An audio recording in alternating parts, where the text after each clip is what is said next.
come here to chew bubblegum and kick ass. And I'm all out of bubblegum. How are you all, everyone? Welcome back to Toxic Tuesday. It is the 61st episode! Holy shit, guys. We've been waiting for this one for a long time. Can you believe it? We finally got here. It is absolutely in 800 more ways than one. Huge. Just huge. How are you all? Seriously, look at all the faces in the chat. Holy shittery do. Das Wolfen, Vince, Womack, hello. Bush McFadden, how you doing, Bush? My friend Eric K, Phantom Outsider, what's going on? Who else is here? Brian Barth, Brian Hepburn. How are you? Gen Xer, what's up? Who else is here? Shawnee Step, hello, sir. Deleted Scenes, Kitty Bear, Stephen Paul, how are you all doing here? And Eric K dropping in $5 before we even start. I'm here to chew bubblegum and kick ass, and I am all out of bubblegum. Eric K, you're the man. Thank you for the $5, sir. I do appreciate that $5.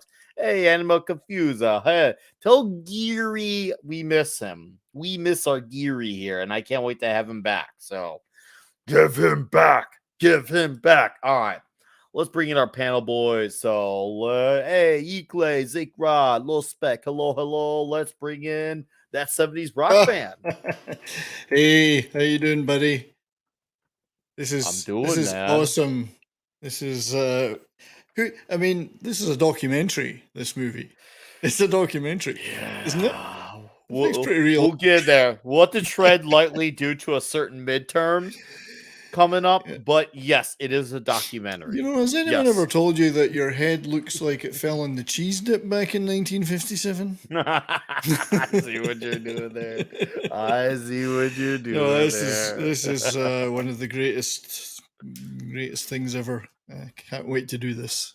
So happy to have you back as always, good to dude. be here. This is an exciting one. This is a very exciting it is. one.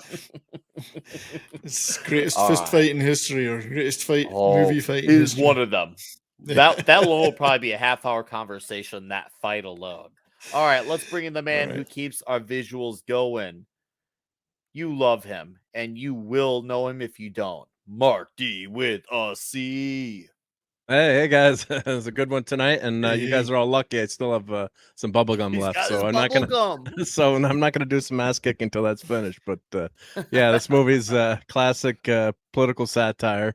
I mean, it's it's an awesome flick with great sci-fi elements, and we got some good visuals tonight. And the best fight, maybe Godzilla, Mechagodzilla is better. I don't know, but yeah, this is a really good one. And of course, you got that Roddy Piper, who's that amazing wrestler, and I mean, wrestlers are actors too, right? They got to be performers. So, and he's one of the if not the greatest of all time, in the top 5, of wrestlers. With I grew up loving I watched a ton of wrestling growing up, and he's one of those stars. Yeah, he's one of the stars. I mean, he's got that mouth. They said, just put him in the back room. 20 minutes later, he's got a golden promo. So he's got a real talent. So and it shows in the fighting, and he's great in this movie. His acting. So I want to get. So yeah, looking forward to kicking ass with this one. Oh, I do too. Hey, dude, thank you for the extra setting up you did before. Seriously, freaking badass. So I came into the stream right pretty much as you were leaving. I'm like, whoa, what do you do? Badass, was early. Crazy son bitch. Yeah, you were here very early. So thank you. Seriously.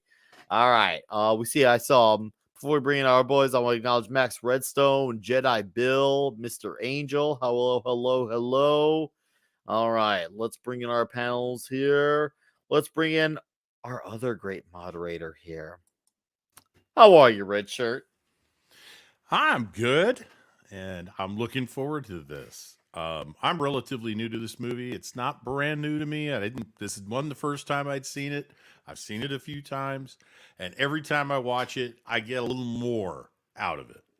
So there is stuff here. It at first blush, this movie looks probably like John the director's kind of campiest movie, goofiest movie, except that if you look past the scenes and past the acting, some of which is not great.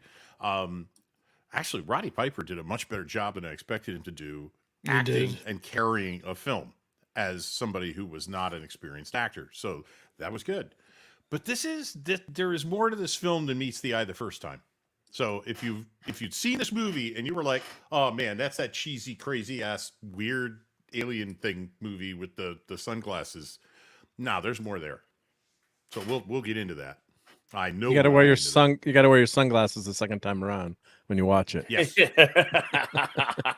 Yes. No, Richard, thank you for joining us. I'm curious to hear your side of the perspective on this. This is definitely gonna make for some great conversation, sir. And also hail to Small Time Republic and Cavatino Cavalryman. How are you? Nice to see you here. All right.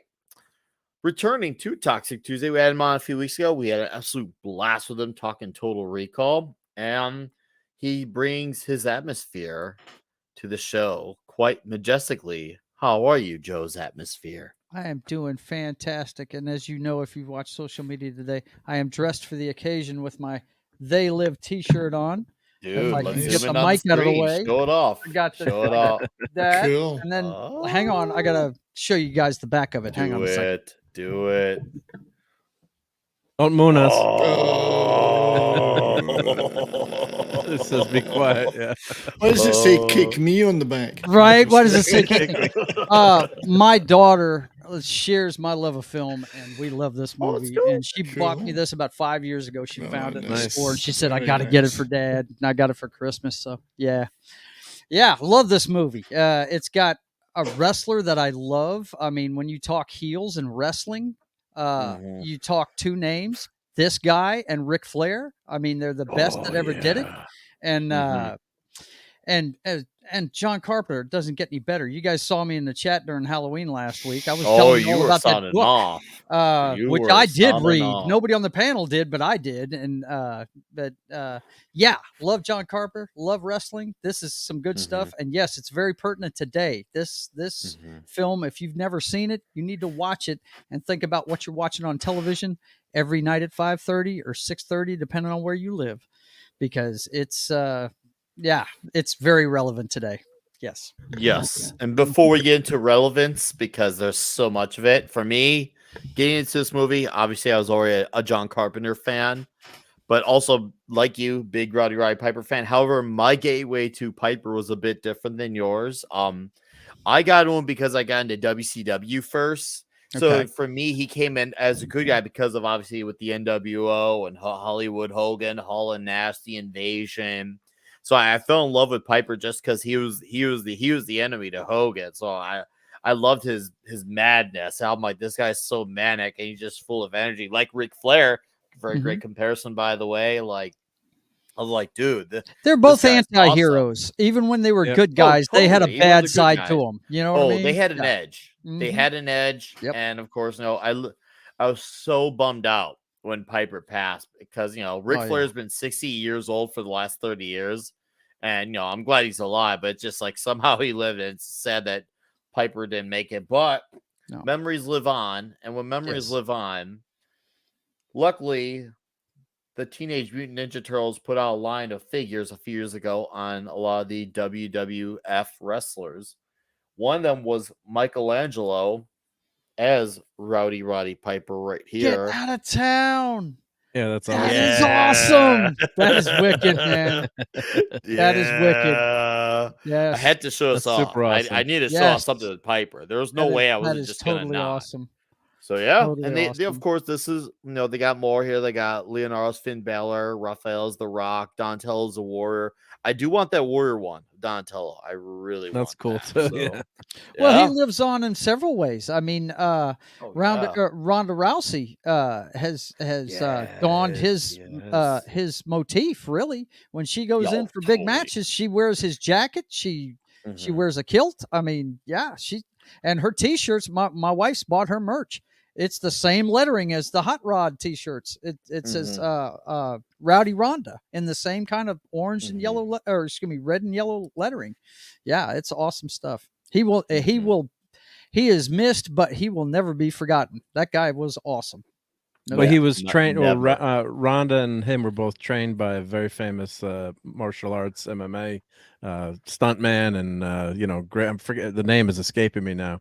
But I was watching the director's commentary, and they were talking about how he introduced this person. I'm forgetting the name. I'm drawing a blank. Someone will help me in the chat. But he introduced her to Rhonda because they he helped to train her, and then Piper gave her she didn't want to use that the copy, use his likeness or the kilt and everything and the name, and he said he gave his approval. He said, "No, go ahead, you can do it." And then I guess they became acquaintances. And that's the ultimate compliment for anybody, because for instance, when Jerry Rice came to the Seattle Seahawks, I'm a big Seahawks fan. Everybody knows it.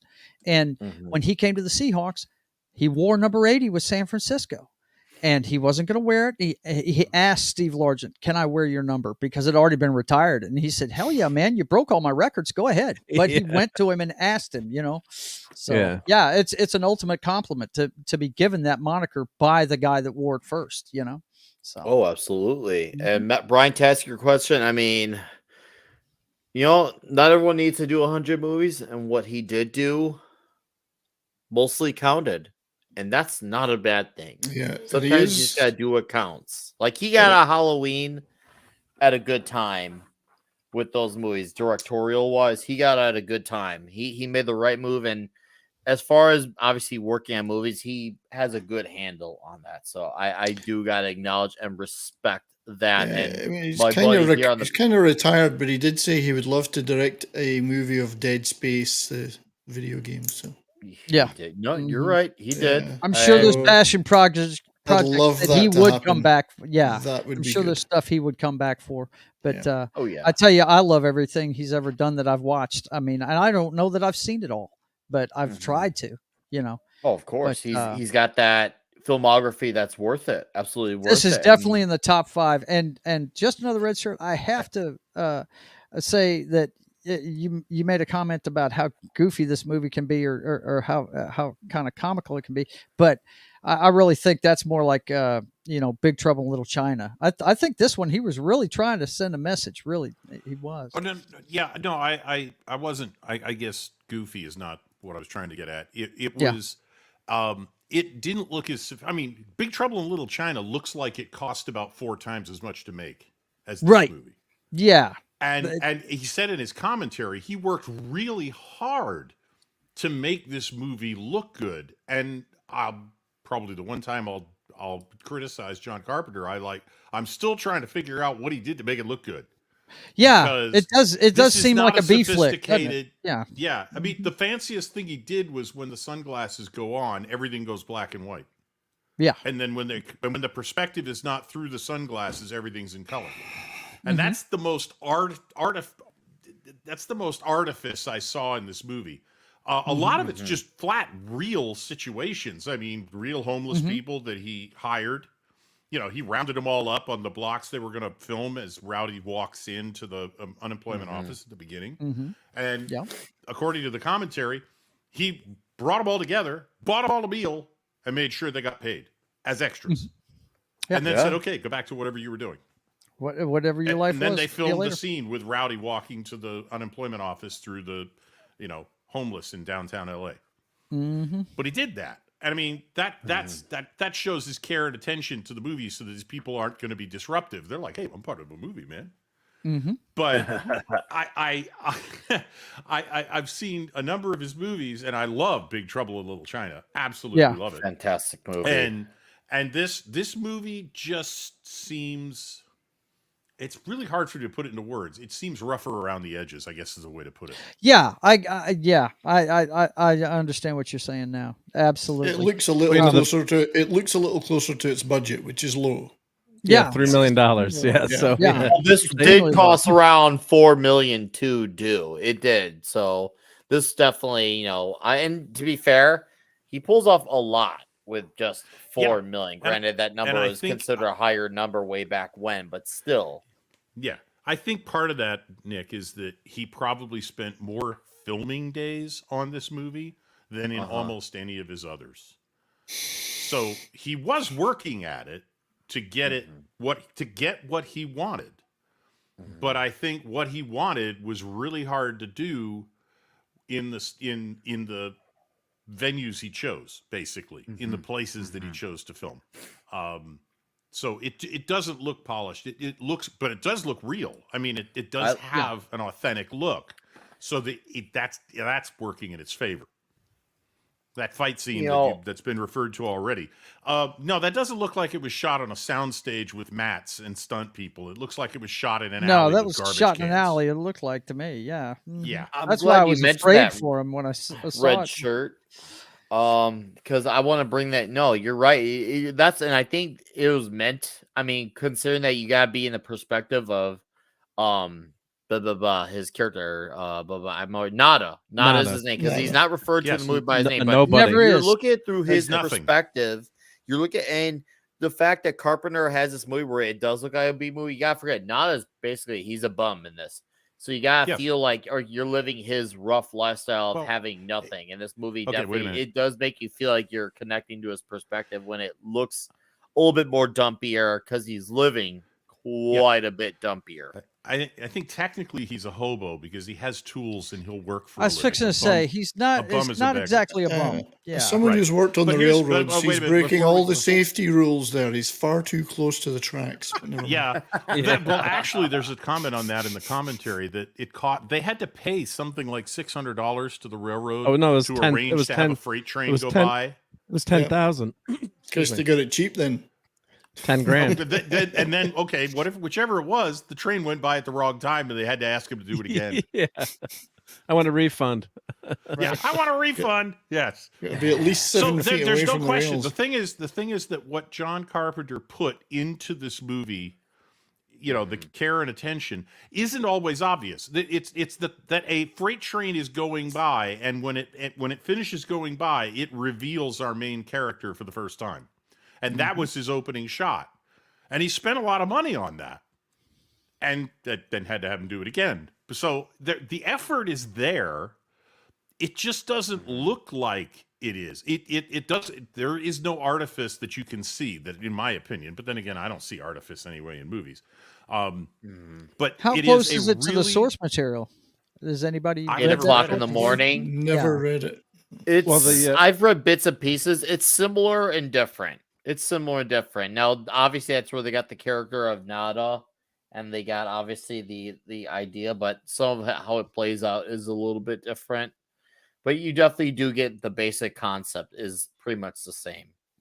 Well, it was written way earlier. Yeah, it was written in 1963, so it's possibly got a very different feeling as a result. This is a 1980s movie, so. Yeah, the main character is actually hypnotized in the book or the short story. And he instantly wakes up and knows aliens are everywhere. So Carpenter wanted to have that build up where you got to see the reveal of the aliens slowly. She should have told him, "Why don't you get a job as a wrestler?" That would have been very meta. You look like beat some folks up, son. Let's make that happen. Speaking of 70s here, sent me a Canadian $10. Says, Nick, brother, life's a beach and she's back in heat. They won't let you put bitch in a super chat. Another Piper line, right? Yeah. Thank you, 70s. And the Equate to Boston for $5 says, the world needs a wake up call, gentlemen. We're gonna phone it in. Oh, you guys! I love this speech. Thank you, Clay.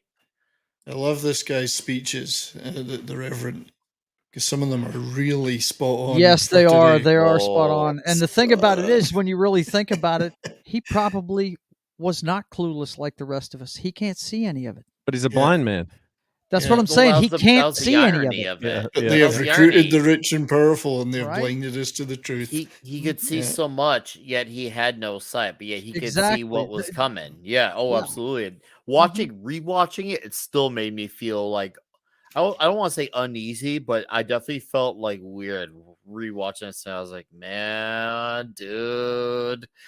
Like, I know what this movie was trying to set out as far as the mission statement for back in the day, Right? But what it set out to do versus what it turned out to be in real life was an indictment of the 80s and Reagan. Yeah, Right. the Reagan and capitalism and consumerism. Well, it wasn't capitalism; it was cronyism. And I've even watched interviews with Carpenter herself because he has said himself in interviews that he is a capitalist. He isn't a capitalist. He was not into crony capitalism.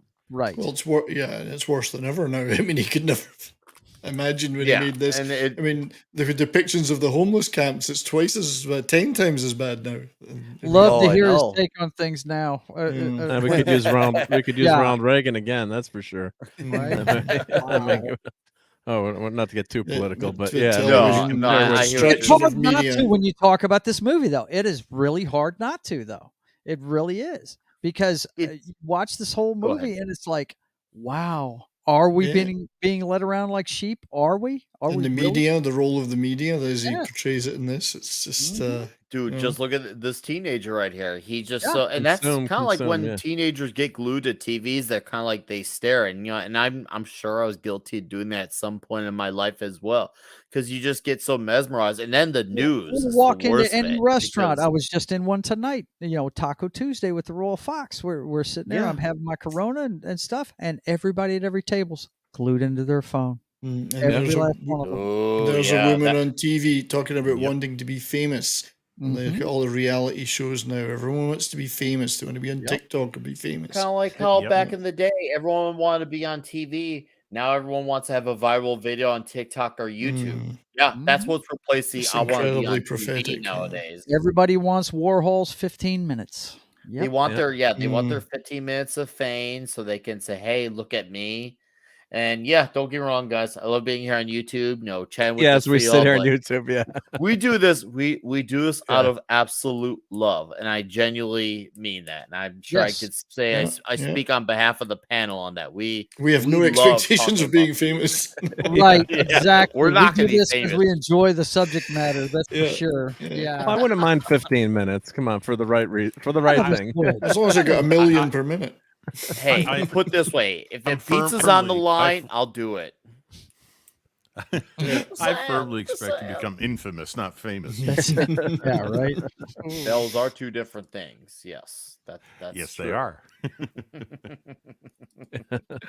Oh man! But that's what's so great about this movie is that, it's a political satire. So as a younger kid watching this, you didn't really pick up on the politics as much. Not to say that you couldn't, but I kind of enjoyed it as more of a kick-ass, it's a sci-fi movie with fights and action, but if you really look deeper into it, it says a lot. So I bought the Blu-ray a few years ago because I really love this movie, and just watched all the director's commentary and the special features again. So there's a lot of great stuff. Don't get too excited at these parts, Nick. Yes, because watching this scene, you were waiting for these guys. It's like he's looking over at Roddy's. He's getting kind of excited there. Is he waiting for this? Where's Mad? Mad should be here. He's like, exactly. Mad would love this. Mad would love this. Hey, you're my Balboa to my Creed. Get over here. Get over here, son. Get over here. And they say that women got portrayed as objects in the 80s. Look at this. This guy's what I love, and it proves he's not a bum, is how he got the job in the first place when he's talking to the foreman and he's pointing out, really? Is this the way you do things around here, sir? Yeah. Well, the union guys didn't have to work, maybe. I guess that was the inference, or I don't know. Well, Piper pretty much he pretty much just got his job for the movie just because Carpenter was actually a big wrestling fan. They met at WrestleMania 3 for the wrestling fans out there. That would be the infamous Hogan Andre the Giant night in I think Michigan, classic. I think 87. That was that night. And also I want to acknowledge that Carpenter operated under a different name for the screenwriter, Frank Armitage. That's actually John Carpenter, because there's no Frank Armitage that exists out there. So don't try to get in touch with a Frank Armitage, because it's just John Carpenter. Yep. Wow. Yeah. Some knowledge right there, bro. Roddy said in the commentary that when he went back to wrestling after this, the fans accused him of having been his head having been put on somebody else's body because they didn't believe he looked that ripped in the movie. Yeah, yeah, They because he didn't was believe it was him. Yeah, yeah. I could see that because he did have a little bit of weight on him when he was in the ring. Yeah, he wasn't that cut. Yeah. No Yeah, doubt. he looked shredded in this Yeah, movie. he Like shredded himself good. But yeah. He yeah. But definitely back his then it hair's was so too dashing. expensive to do. Yeah, to put now you can Look, switch hold bodies, on. but yeah. Go back to that look. He looked like he was checking him out. He looked like he was checking out. Oh man, he's wearing Look, a yeah. pink There we kind of go. lilac shirt, t-shirt. Oh man. Give me the meat and give it to me raw. Me raw. Frank was just like, Give me the meat. he's like, yeah, hey, you keep that shirt up, boy. We gotta get some Look, going they're- here. I'm gonna he's send you following one. him home. Mark, I'm gonna send you one in DMs for this when they start Okay. doing this again. Yeah, it's a perfect one for it too. Go ahead, fellas. What's next? Well, we've also got to give props to Keith David, though. I mean, great Yeah, actor. a he's great great. actor. He's been in so many good things. Yeah, Yeah. and they worked with Carpenter Mhm. other times, like in the things. Well, He's a that's great you actor. speak. And I'm glad you mentioned that series because that's a great segue into what I was actually going to mention. Because, like, obviously, Carpenter has a history of working with people he's comfortable with. He actually was thinking about doing Kurt Russell because we all know he's done tons of movies with Kurt Russell, but he decided to change it up this time around, but just to try something different. And it happened to be once again, as pre-mentioned with WrestleMania 3. That's like, you know what? I'm gonna switch shit up. I'm gonna get an actual wrestler for this. So he kept with one company name. Well, got some new blood in here. New blood. Well, he said something interesting in the commentary. Carpenter did. He said to Roddy, because Roddy was apologizing for not, having the acting chops to be able to give the performance he wanted to give. And first, Carpenter told him every actor says that. No actor is ever happy with their performance. They always say, I could have done it better. And the second thing he said was, you had the actual background of growing up poor that you would fit into this. You would be able to understand this in a way that a successful, rich Hollywood actor never would understand. They might be able to pretend if they're a great actor, but they wouldn't actually have it in them. And I think that was an interesting reason for casting Piper in this role over somebody like Kurt Russell. Yeah, I think it works better because Kurt Russell was already a star and had a lot of charisma, and it would have been, oh look, there's Kurt Russell. yeah, and he would. This guy being rough around the edges was kind of needed, and More you of an knew ordinary guy. Roddy Piper coming in here. First of all, there wasn't going to be a lot of dialogue, and he was going to look tough. That's for sure. So yeah. But this guy here, Keith David, you can't say enough good stuff about him. He is really good, man. This whole thing with the homeless shelter and everything is really cool. I love this part of the movie. Well, you think, okay, what's going on here? Because this is when you start to see like the TV and the whole airwaves thing going on, and of course our boy here is just like, hey, we're just living life. We're just getting by, man. Here, right there you go, make it through life. Like, but little does he realize what's about to come is gonna be like, it's kind of the equivalent of trying to get people to see what you're saying, and we've all been there when there's that one person we want to try to convince, and it's a royal pain in the fucking ass. But it's like, wow, Nada, I relate to your journey, man. I relate to that hard, dude. Hey, what's up, Zax? I see in the chat. Yes, this chat is huge, and so is this flick. Yes. Yeah, there's something, to me, there was something of a message in this and it was the sunglasses that made it, you couldn't avoid it, because once you put the sunglasses on, there's no turning back. Yeah. Right. There's no turning back. But what I got from this was people don't see what they don't want to see. And that was what the fight was about. Yeah. Yep. You know, his buddy doesn't want to put the sunglasses on. He doesn't want to hear any more of this crazy talk.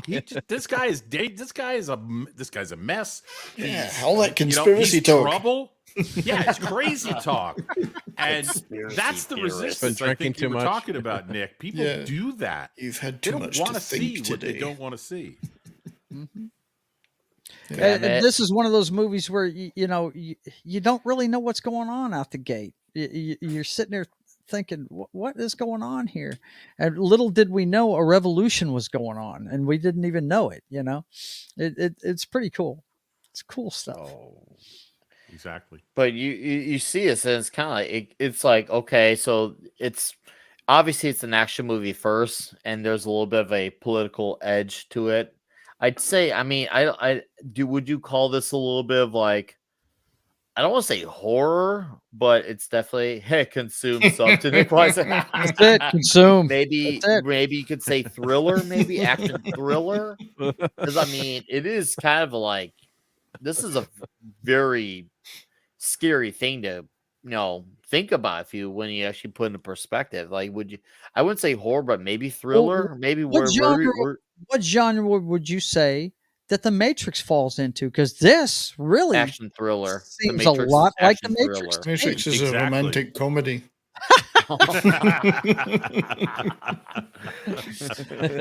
Oh, Trinity, I love you. Exactly. It's a romance with some. The comparison to The Matrix is actually very apt. Yeah, it's because the people are not being shown the reality of the world they're living in, and that's what the sunglasses show. And they're being treated as cattle. They're being used, right? Yes. We find out later, but yeah, they're being used. And people don't want to see the truth sometimes. No. Don't show me that. I don't want to know.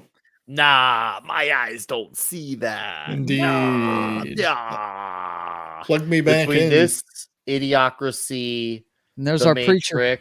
The Matrix, and Demolition Man. I'd say these are the the echelon of hey, what's up, VW? They live is a or that's what we're talking about. It's a documentary. Yeah, look at Vigilante Williamson coming in with the truth. You know, man. Seriously, and when the way this guy speaks was obviously with such passion and conviction, you're like, dude, I'm kind of, you're freaking me out because you're right. What's interesting is the majority of the people in this homeless encampment are there because they can't afford to go anywhere else. Now, a lot of the homeless we see in the streets today are people who have got a lot of alcohol or drug problems or mental illness issues that are you're dealt not with seeing by as many society. addicts in this. No, these people can't afford to live anywhere, and you see a lot of that too on the streets today. There are people living in there that just can't afford to live anywhere else. So this was there are software developers in Silicon Valley who are living in their cars because they can't afford an apartment close enough to work. I've seen that. Like, they've got RVs parked in side streets, little old RVs that they're living in. Yes, because there's nowhere else to live. Yeah, Williamson's going down the rabbit hole. Think about that for a minute. If those people are working poor, they're working for Silicon Valley high-tech companies making quite large salaries, and they still can't afford a simple apartment. Yep. It's pretty bad. Yep. So, okay, VW mentioned this line here. Roddy Piper said that. Which line? Did I miss which line we were talking about? What Roddy Piper said? That it's a documentary. Oh. Yeah. Oh. So I said he's going down the rabbit hole now. Did he say that in the movie, or I don't remember him saying No. He said that in interview. In real life, in an interview.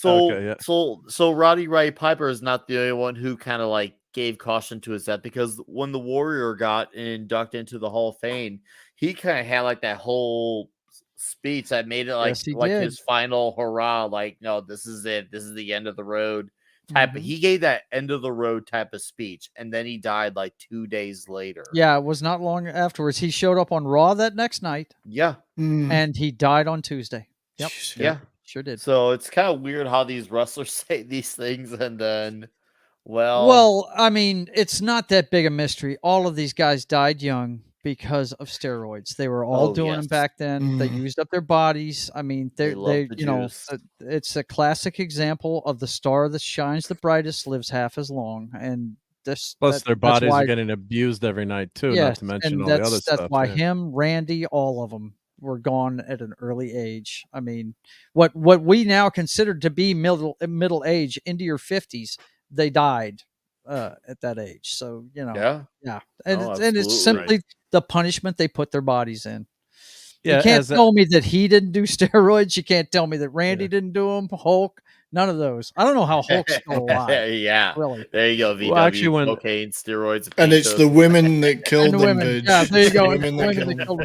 And during the director's commentary, actually, it was in 2000, and Piper mentions a wrestler that had self-deleted, and a lot of the guys unfortunately do that too. So during the commentary, he's like, "Oh, not to bring Piper says not to bring everyone down, but yeah, it was a tough life. You know, even that's 20 plus years ago. So it's really taking a toll. Painkillers. VW. It was a car accident in Florida. He had a car accident in Florida. I mean, unless Wes Moody has a conspiracy about that I'm not aware of. Was he wearing sunglasses at the time, though?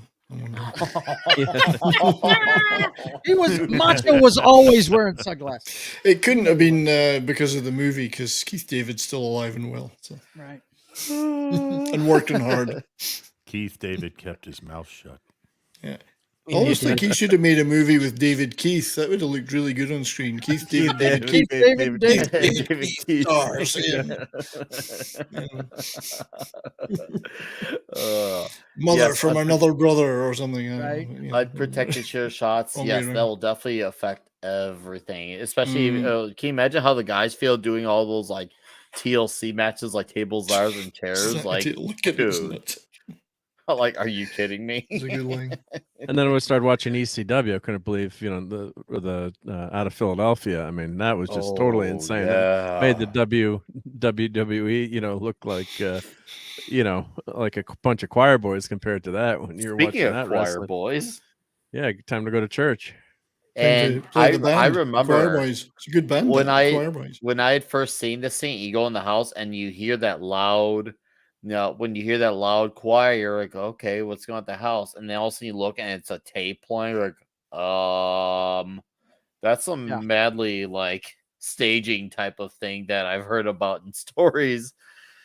And it, of course, leads to the incident that happens. The lovely, lovely incident. Yes. You see this and you're like, oh no. I work with David Keith on off. Oh yeah, Stunt Brad here. Yeah, Stunt Brad's got some cool inside details. Yeah, Stunt Brad's always got the good details there. Yes, it's amazing. No, is it Keith David? I swear it's Keith David. It was David Keith in An Officer and a Gentleman. Yeah, he was in An Officer and a Gentleman. Yes. This is Keith David. This is Keith David. Yeah, this is his brother. David. Yeah, their brother from another mother. But yeah. David Keith was in Officer and a Gentleman. Well, that's a great movie too, Officer and a Gentleman. He was Richard Gere's buddy that busted, dropped out, wasn't he? Yep. Yeah. Okay, this is another one. A lot of movies as a character actor. I remember the first movie I saw him in was called The Lords of Discipline, which I haven't seen in decades. Sly was in that, wasn't he? Was it Sly? No, who was in that? It was a well-known. It was another older character actor who played the head of the military academy, and I don't think any of the other actors were established. It's one of those movies that just dropped off the radar. It was based on a memoir.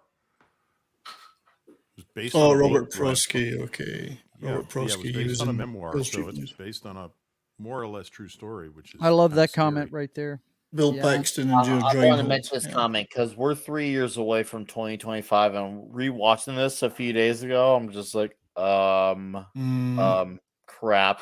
Right? Oh, crap. So one thing I can't remember is, were these sunglasses ordinary? They weren't ordinary sunglasses. No, they weren't ordinary. So how did they were making them in a lab. How did somebody figure out? I wonder who was the first person that figured it out. I don't think they really got into that, but they definitely had a lab that were making them. Yeah, somebody must have accidentally had something once that had contained that material and seen what they seen. Yeah. Well, this movie is obviously The Gospel according to Spinal Tap. Sorry, I was deleting. I'm deleting clips because we have 100 clips, so I hit that by accident. Sorry, so I could show Joe's okay. clip. It's a nice insert. I forgot what I was about to say because you threw him. Fire the producer. The sunglasses. Something about how they figured out the sunglasses and right. Yeah, it's not mentioned, I don't think, but somebody at some point isn't. in this world must have had that material accidentally, something like it, and seen through it. And so they definitely figured things out because they have they're jamming their signal and putting in a pirate signal, right? Just like in the Matrix. Somebody's figured something out. Yeah. We're not here at the beginning of it. This has been going on. We're not. That's a good point. We're seeing through Roddy's eyes, not the war has been underway for him entering the war itself. Yeah. Right. Yeah. We don't know how long this has been going. For all we know, this could have been going on for decades. Yeah. Like, for all we know. This movie's just trying to make the story about Nada's take on it and just be in and out with it. Because once again, this is a very short movie. It's only like 93, 94 minutes. So we're just seeing it through his perspective with a little bit of Frank's he's economic. side. He's economic with the storytelling. There's not much. Yes. There's not much fat on that bone. It's pretty lean. Yeah. He's lean and mean. Yep. And they don't go into. Go ahead. I was gonna say, they don't explain anything about the aliens, other than that at the end you see them transporting back to whatever galaxy they're going to. You don't know anything about them, except they just want to, expand. So they could be, the ultimate capitalists in the universe, or they're here, it's just a cookbook. It's just a cookbook. I always thought of remember Quark. Twilight Zone. I always thought of is that his name?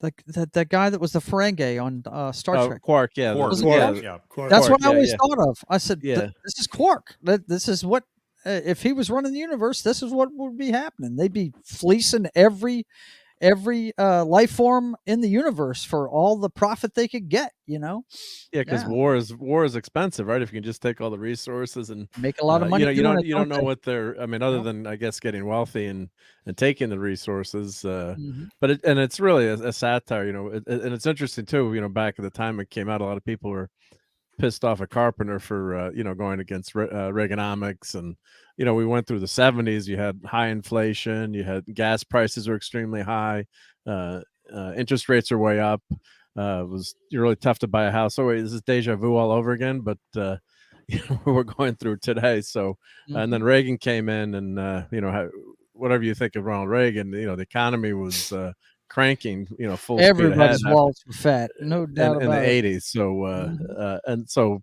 but there's a deeper meaning to this movie too, which we can see with the crass consumerism, and as we're talking tonight, now. like people on their cell phones all the time, and people just consume, help everyone else get purchase all these things, and in the end, as much as I always say, we love all the stuff, and I collect a lot of stuff, but in the end, it's the memories you make with your family and friends that are really important. So there's a really good message to this movie.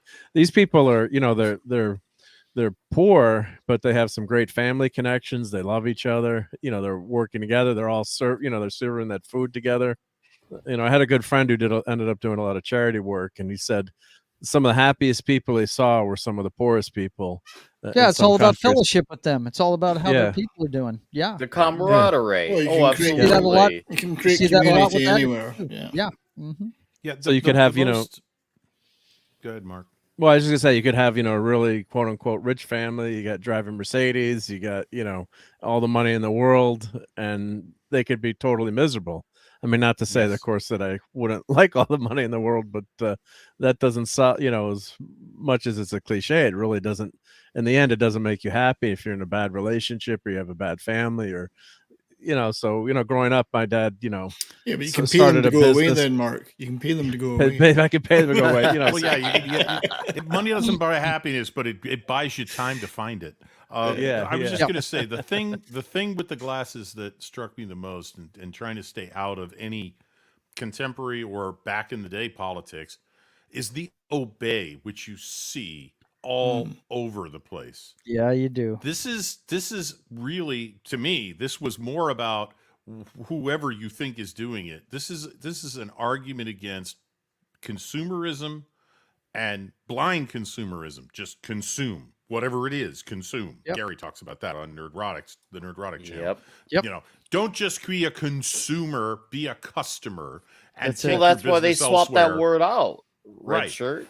They Yes. swapped out with the word customer with consumer, and Right. they emphasize that, and that's the thing. Like all the material that gets getting cranked out nowadays, it's just consume it and then be done with it, and then get ready for the next Don't one question it. without Just get ready for next product. time to process and think about it. Yep. Yeah, and that's the thing with obey. And I mean, if I had to blame anybody for doing this to people today, it would be Hollywood. Yeah. You No know, doubt. Put the glasses on, see that Hollywood movie for what it really Hollywood is. and It's the a whole bunch of news. people holding up signs saying "Obey." You know, Well, Look at all the consume- things they Consume. want you to do through those sunglasses. They want you to obey. They want you to Yeah. stay asleep. They want you to Right. reproduce, and they want you to consume. Yeah, the consume is just to Yeah. distract you from the obey. It's, Yeah. yes, exactly. They It's want pretty- you to stay glued to the TV. Yep. Glued. Stay asleep. Don't When wake we- up, because if you wake up, They this is live, what's going to we happen to sleep. you. They This live, is we this sleep. right here is what's going to happen Exactly. to you. Is The this right where, police show up, and we're going to knock you down. Yep. Is this where we got the thing about talking about the lizard people? Or was it from V? Was V before this or after this? Everyone's saying how V the was the lizard people are lizards. running the Well, world, the you know. comic was coming out around this time when Ellen was writing these comics, and he actually, wanted to. Because it's you both know. lizard people. Yep. Lizards have got a bad name in movies. Yeah, they do. let's They face get a it. bad rap, don't they? I love the V miniseries. That was great. Yeah, that was V early 80s. miniseries was V good, yeah. miniseries is on my Independence Day playlist. Oh, that's great, yeah. Why? Because the opening thing on it, what does it say? To the freedom fighters across the world and throughout history, this work is dedicated. That's Yeah. pretty Yeah. cool. Yeah, it's very cool. Comic book led. I did not see yours. Let me refresh I here. I didn't did not see a super Uh-oh. chat. You I got one didn't from Didn't notice Mr. that Grant one. Gregory. Brant's the Some- last one I see. Some sexy Australian guy, yeah. Yeah, we'll look at that Australian guy for an The sexy Australian Australian guy. $5. To the pizza loving heavy metal monarch who puts the flesh art of the flesh, one and only Nick Weiser with all 32 flavors. How many licks to the center?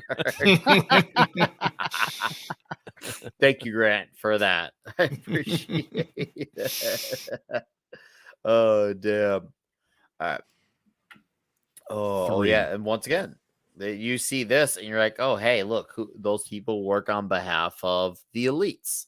That's something, well, once again, the comparisons get very real here.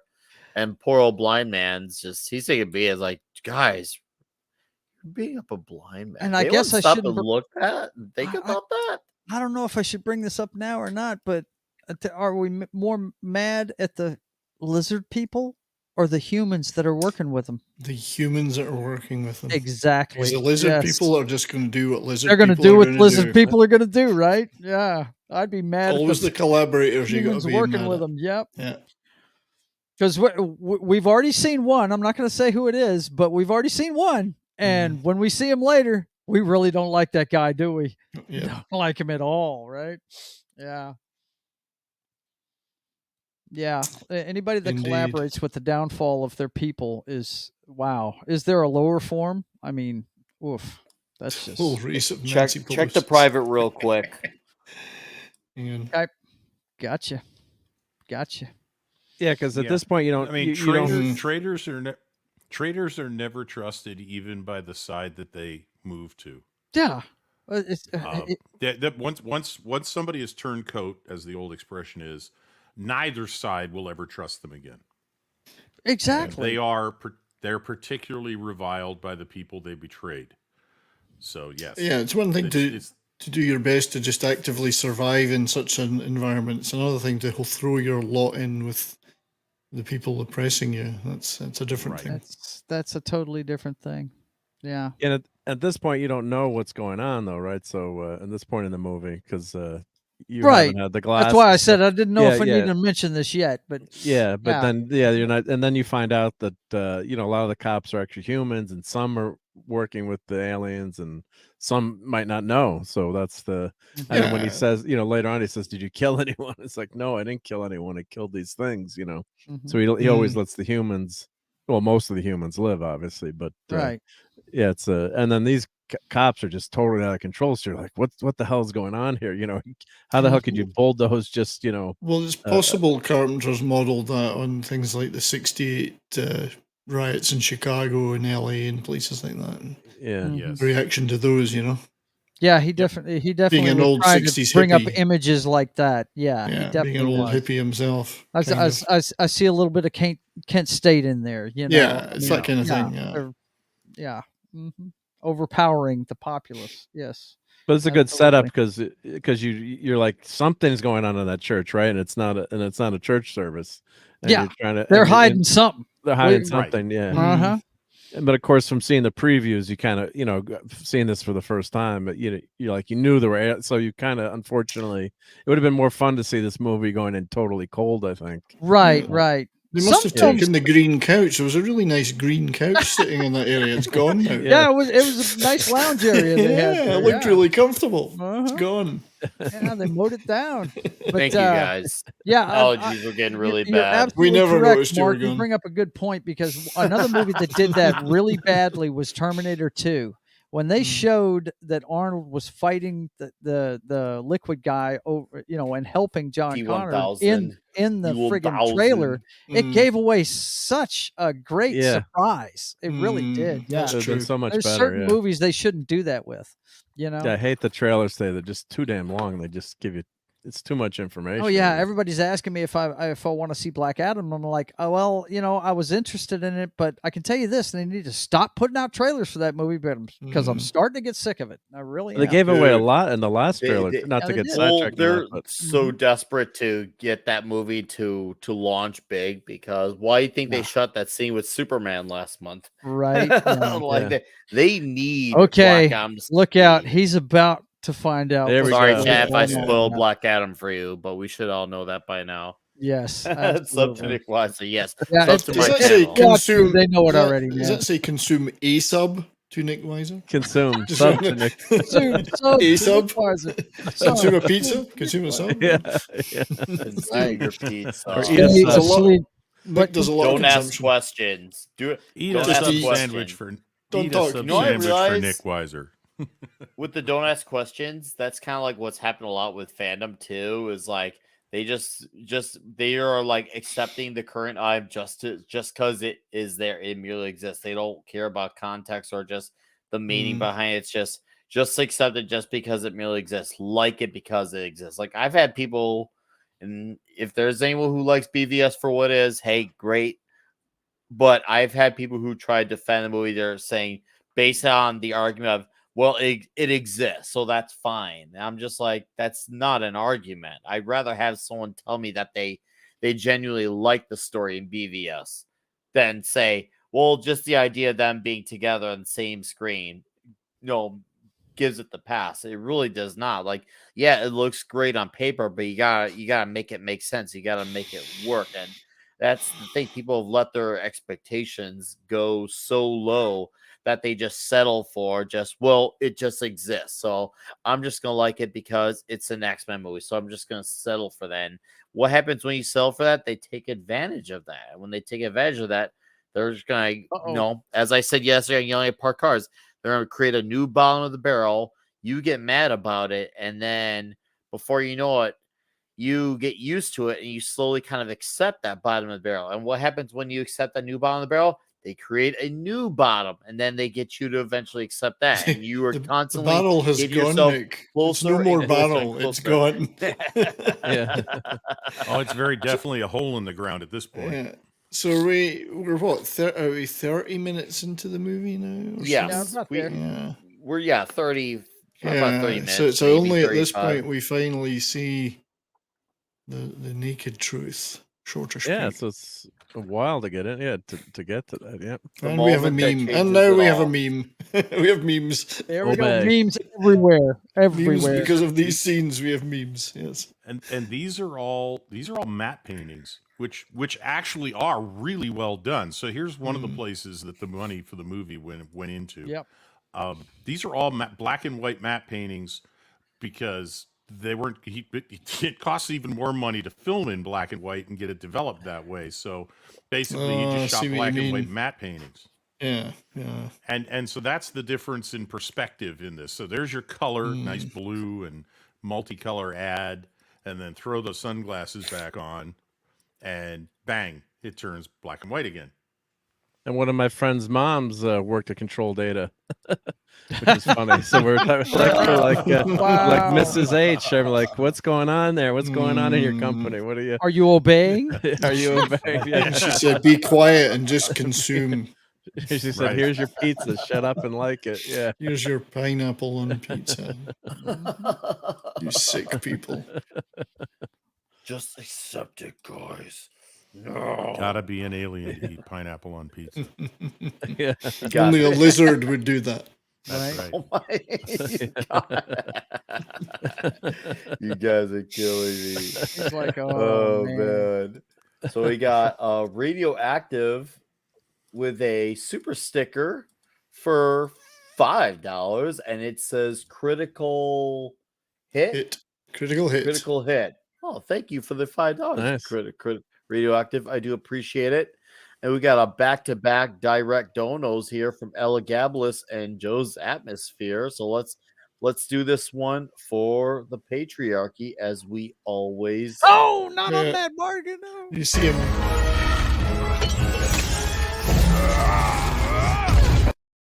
All right, we got one here from Elagabalus for $10. Says, "I'm here to cut pineapple and eat pizza, and I'm all out of pineapple." Well, I'm glad you're out of pineapple, Ella. Thank you for the $10. And then Joe's Atmosphere. Joe, you didn't have to. For $5 says, "Don't obey. Wake up, be a discerning customer, and reproduce as often as possible. Hail the fellowship of 32 flavors." Thank you, Joe. And yes, guys, be very productive, as I like to say. How about those pineapples? This is the one advert in the movie I wish hadn't been a message from the right. Just leave exactly. Just leave it alone. I gotta give Roddy Piper credit here. When he puts those sunglasses on the first time and starts seeing this stuff, I bought his performance completely. That this was like, what the WTF? Well, here's the thing. I thought he sold it beautifully. He doesn't freak though. He doesn't freak out. The thing you got to know about wrestlers is they are actors in a form. No, I know. They tell a story. I know that. Yeah, but I've been in stage productions, but I might be able to manage acting one way, but not something else. Yeah. And this isn't what an actor what a wrestler normally does as part of his performance. He's actually this is very something good. totally different for him. You have just seen the world through a pair of sunglasses that looks nothing like the world you've known all your life. What do? Yeah. And he doesn't freak. And he takes them off, puts them on, takes them off, puts them on. Like that. Really, just see that? That's absolutely no independent perfect. thought. Wow. Right. Ooh. I'd buy from that store. That's a store I would go to. When Piper got hired on, for this movie, he actually thought this was based on a true story. Just saying. Oh yeah, because really. So. And he says the same thing in the director's commentary, because there was a short Canadian film where people were getting programmed by their TVs, and the director's cut, he goes to Carpenter. He's like, "Yeah, well, this is you remember the story of these TVs from the 50s? I'm forgetting the name of it." And Carpenter's like, "What?" And I looked it up, and it was it was a satire, sci-fi satire, and so he thought it was real, which is kind of cool. I guess helped him to act, right? So right. He was actually the appropriate man for the job. The interesting thing about it is we have no idea just how much subliminal messaging has been included in entertainment over the years. Oh, television, movies, you name it. in the 70s, it was ubiquitous in advertising. It was all There was over they advertising. found a lot of it just flashing into shows, little, one How frame out many of times 24. have you heard the Wait a stories? minute. Go ahead. 70s. Do you remember? I remember reading about this. Liquor ads. Yes. Where they showed you a glass with ice cubes in it, and somebody poured liquor into the glass, and then that was it. They couldn't drink it on television. They were just going to show you a glass of liquor on ice. And if you got that picture and blew it up, there were all kinds of interesting images in the ice cubes. Yeah. That All you they had to really do had is to look flash carefully to see. every 24 frames, flash a pair of boobs, and I'll just buy that product, whatever it is. Yeah, Exactly. whatever it is. That's right. You wouldn't even know. The magazine, man. Stay asleep, obey. Just Stay every other asleep, page. jerk That's- it. Most Crazy. modern Jerk it, magazines stroke have as little blow writing it. in them, isn't it? Wow. Do not. Well, dude. what I was going to say was 70s. I know you've heard the stories about subliminal messaging in music. Oh yeah. And I know I've heard everybody always plays like Ozzy records backwards to see if there's secret messages in there, and Well, stuff like that. I'm serious. You should play country know. music backwards because the crops grow, your wife comes back, and the livestock all come to life again. You get your truck and your dog You get back. your truck and your dog back. Yeah, if you play the record backwards. What happens if you play Yoko Ono records backwards? They sound just as bad as the right way around. Oh no, They do. Oh my god. Yeah. Too much, man. no. Too much. Oh, here we go. Now, We about to this see guy- one now. Oops. That guy, the gray-haired man who gets into the car after their encounter at the newsstand, I believe is supposed to be one of the actors who played all of the male ghouls. Yes. Yep. Yes, he is. He played all of them. You're correct on that. Yep, that's the guy. And then there's a Wow. woman. I don't know which woman she is in the cast, but she played all the what's female ghouls. interesting there? There's an Ann Tyler book. Oh, I'm thinking of Anne Rice. Anne Rice was a student of Ray Nelson's, and that wrote the original story. Not Ann Tyler. Sorry, I got my Anns mixed up. I just thought maybe that was placed there deliberately, but it wasn't. It's Anne Rice that knew Ray Nelson. Yeah, Mhm. You got your hands Different mixed author. up in the reach Different author. around. yeah, different Anns. I got my Anns mixed up. My Anns. Reach around hands got Indeed. mixed No up. thought. Yeah. I'm just looking at what these books say. Sleep. No thought. Conform. The only Read one Marvel that doesn't comics. ring. The only one that doesn't Yeah, ring true read now Marvel is comics. is marry and reproduce, because that's what the elites don't want us to do. Yeah, that's That's I think what that's I one of the mean. few ones that They want us changed. to die Yeah. off and be gone. Is what Yeah. they want. Yeah. Right. She-Hulk was Now- a good show. No one's going to believe that, no matter how well programmed we are. No one's. I don't need Someone sunglasses someone out to there read that believes that. That's properly. the thing. Someone That's out there ridiculous. actually believes that. That's the craziest part. Is that someone out there? Someone probably is like, I'm I not cannot commenting. wait to rewatch that Not show. commenting. I don't and want to get is angry on this ju- show. I'm not I gonna- You know. wouldn't like Joe when he's angry. Do we like him No. now? No, No, it we just don't feels like like- him. We love him when he's We do- angry. we love him, we don't like him.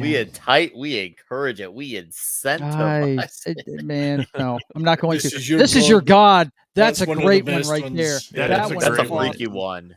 That's Yeah, a it freaky is. one. This is That's your biblical. God. It's pretty Yeah. pretty amazing that they put that on the money. Mm. That was wow.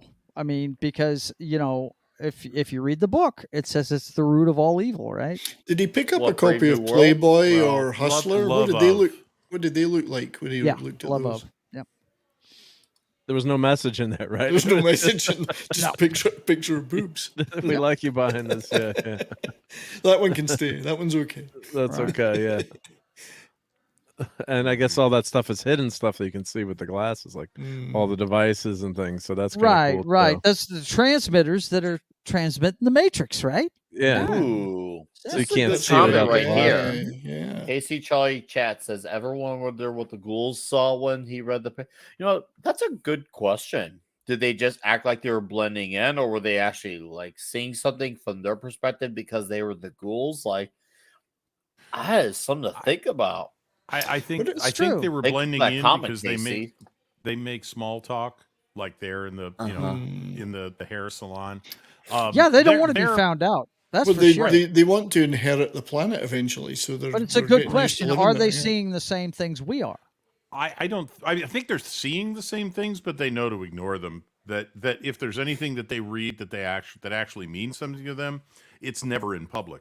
Right. Because it never would be in public. No. Mm-mm. Yeah. You know what's interesting? This scene here where he's going into the grocery store. This was the most expensive scene that was shot for the movie. You wouldn't think it. It wasn't the fight. It wasn't going on top of a building. It wasn't having an area for a bunch of homeless people. It was, they actually set up a fake grocery store rather than borrow a store for a day, which they probably could have done 2 days. I don't know. And they created product and also set up a whole store. So who would have thought that the grocery store scene of all the things would have been? Well, food is expensive now, Nick. So you know what this scene shows me right here? What's up, anytime one of your coworkers blows you off like that, they're an alien. They don't relate. They just can't relate. Absolutely. They're an alien. All right. Let me get to a few super chats. We'll carry on. Max Spread sub for $2 says, Mama don't like tattletales. That's it. Yeah. Thank you, Max, for $2. Now then we got, does this dress make my ass look big? I have not seen it before, but thank you for the $5. Says, two of my favorite Keith David roles, Men at Work and Grey's Anatomy Season 1, Episode 3. Plays a gay patient who torments an intern. Nicely. Huh. I'm going to look at it. Thank you. Does this dress make my ass look big? I do appreciate that. It figures be something like this. Oh, yeah. This is where he says the freaking funny line about the lady. Like, oh, dude. You're okay. This one, real fucking ugly. You know, you look like your head fell the Come on, Nick. You've dated her. Just tell the truth. You would date her. You'd do it. One of my favorite lines. And she's like, oh, he's dead. He's dead. You're okay. Even the lady who tells you you're okay, she's still mortified by her. But he's taking it all in his stride. He's not freaking out and screaming and shouting and right. Well, he kind of looks like the way they see him and we see him. Oh God. It's kind of like we see him as normal, but to them, that what they see is they see Alex Jones. They see this guy who's going crazy at the grocery stores. That's what they see. They see an Alex Jones. That's what they're like. Oh, why is this guy saying all this crazy stuff? Because once again, you gotta do what's comfortable for your state of mind, or so they want you to. Well, she can't see it. Yeah. Well, now she realizes too. I guess he can actually see. So you wonder if they've encountered these people before. The one flaw I had with one of the flaws with the movie was formaldehyde face. All they had to do was make all these glasses and just dump them. Have people sell them on the street for $1. People are gonna. That was the only thing I didn't like. They said they were expensive or they couldn't make enough of them. But if enough of those glasses got out there, once you're making them, I can't imagine it's that expensive. And you just dump them everywhere, just leave them. If you just leave them places, people are going to grab them. And as soon as enough people get them, which is the what happens at the end of the movie when they destroy the you got to have some big arc that you've got to complete. So it would have been too simple just to let. So I Mads live. Mads live. So assassin, you're awesome. Yep. Oh yeah, they're on to him now.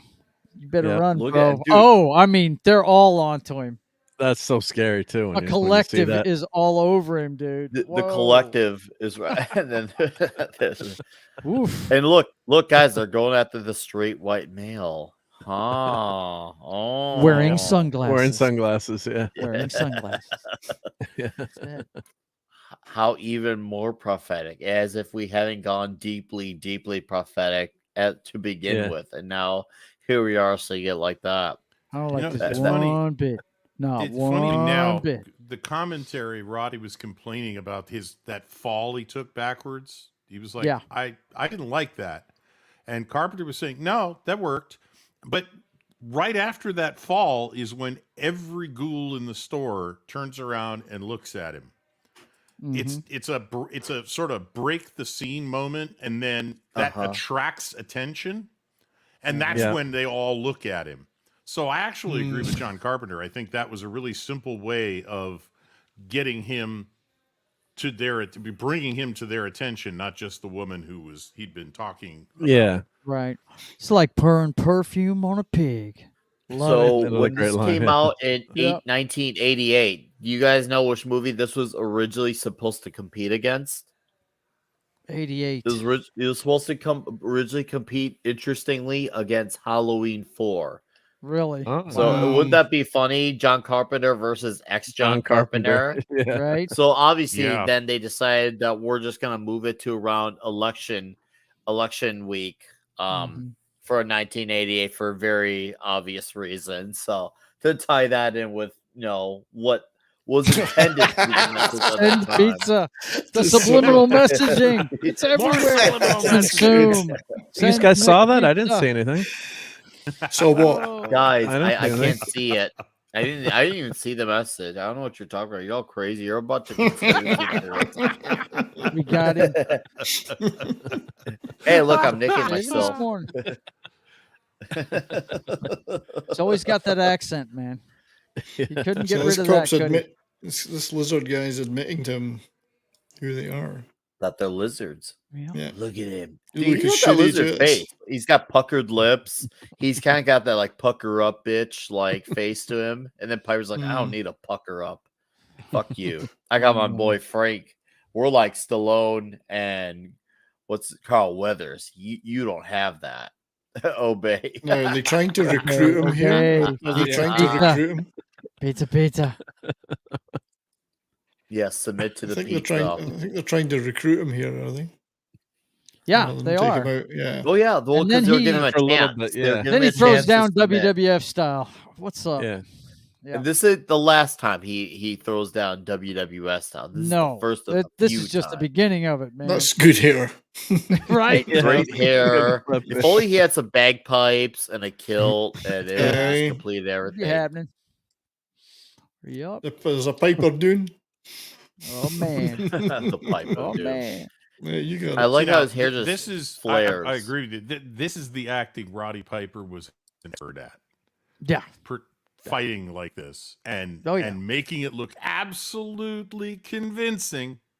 Yep. And Yes, sir. it turned out badass. I have to say. I Yeah. mean, I've seen a lot of movie fights that I didn't buy like I did this, or the one that's coming that we've talked about, and we're going to, I'm sure, talk about at length. Oh, we're talking about that one at length, but yeah, these guys train to. It's a dance, and if the thing you got to remember is when they're doing that, you have to trust your partner, because if you don't, you're gonna get hurt. I mean, what I hate is when people say that it's fake. It's not fake. It's scripted.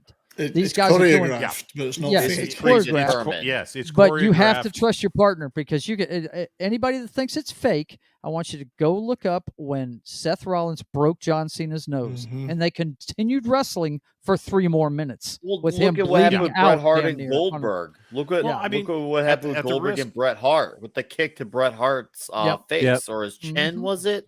Yeah. Like that was real deal what happened, and obviously Yeah. Hart had some very understandable resentment towards Goldberg. Yeah. Pretty For slack that security in incident. this bank. Yeah. I mean, at the risk of pissing Oh, off hey. wrestling fans, The legendary line.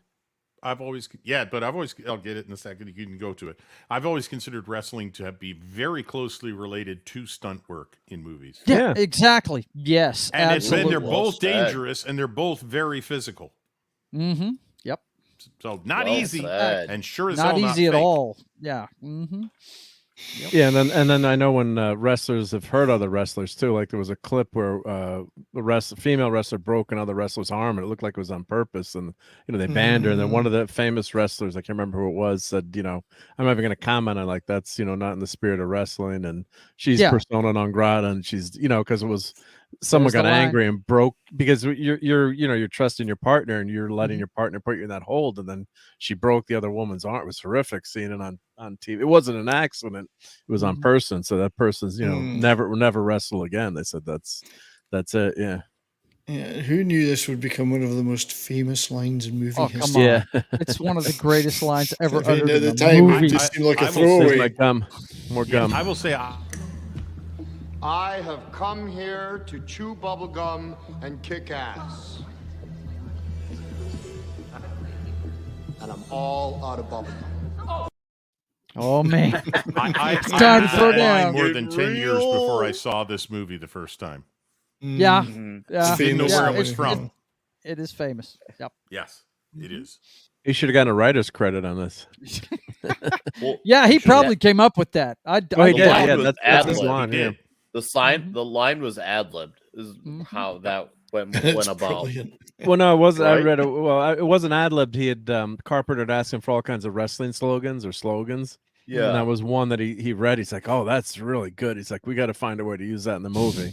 Now, whether or not that, so that's coming from the director, but you assume it's true. But he Carpenter credits Piper with that line. So Charlie Chat says OG meme. Yeah, no doubt. To think if Piper didn't do this move, if Piper didn't quit the WWF, we wouldn't probably have this movie the way we know it, because he quit the WWF to do this movie, and Vince was pissed that he did. He was spiteful. Very spiteful. It's arguable whether Vince was pissed that he quit, or Vince was pissed that he was so popular for doing this movie, and he didn't want him doing this movie because it was outside of Vince's control. Yeah, exactly. You just said the optimal word there. His control. That's what that guy's all about. He wants to be able to control the people that works on. And then later, the WWF started making their own movies too, right? So they started their own movie studio. Yes, they did. Because and look at who some of the biggest stars today are actually. The Rock is arguably the biggest star in the world right now.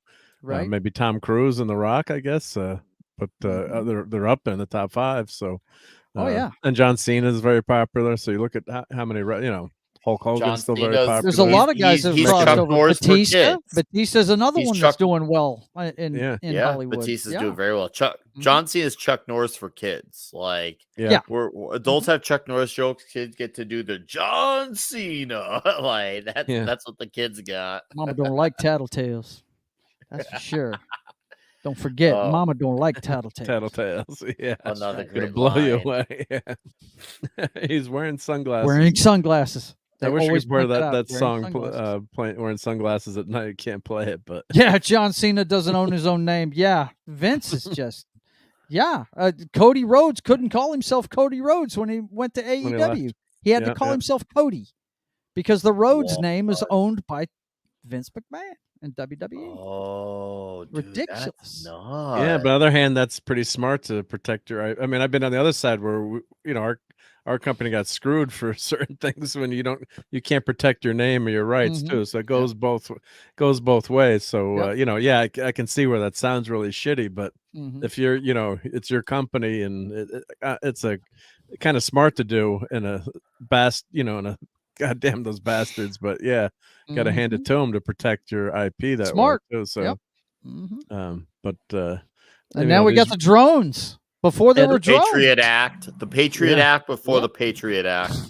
That's where I'll go there. Oh man, I know. Yeah. Who are you, little fella? Oh, I love his lines in this movie, man. Are you from that new Star Wars Disney Plus show? Right. Are we gonna were you an Obi-Wan Kenobi? I'm gonna take you out.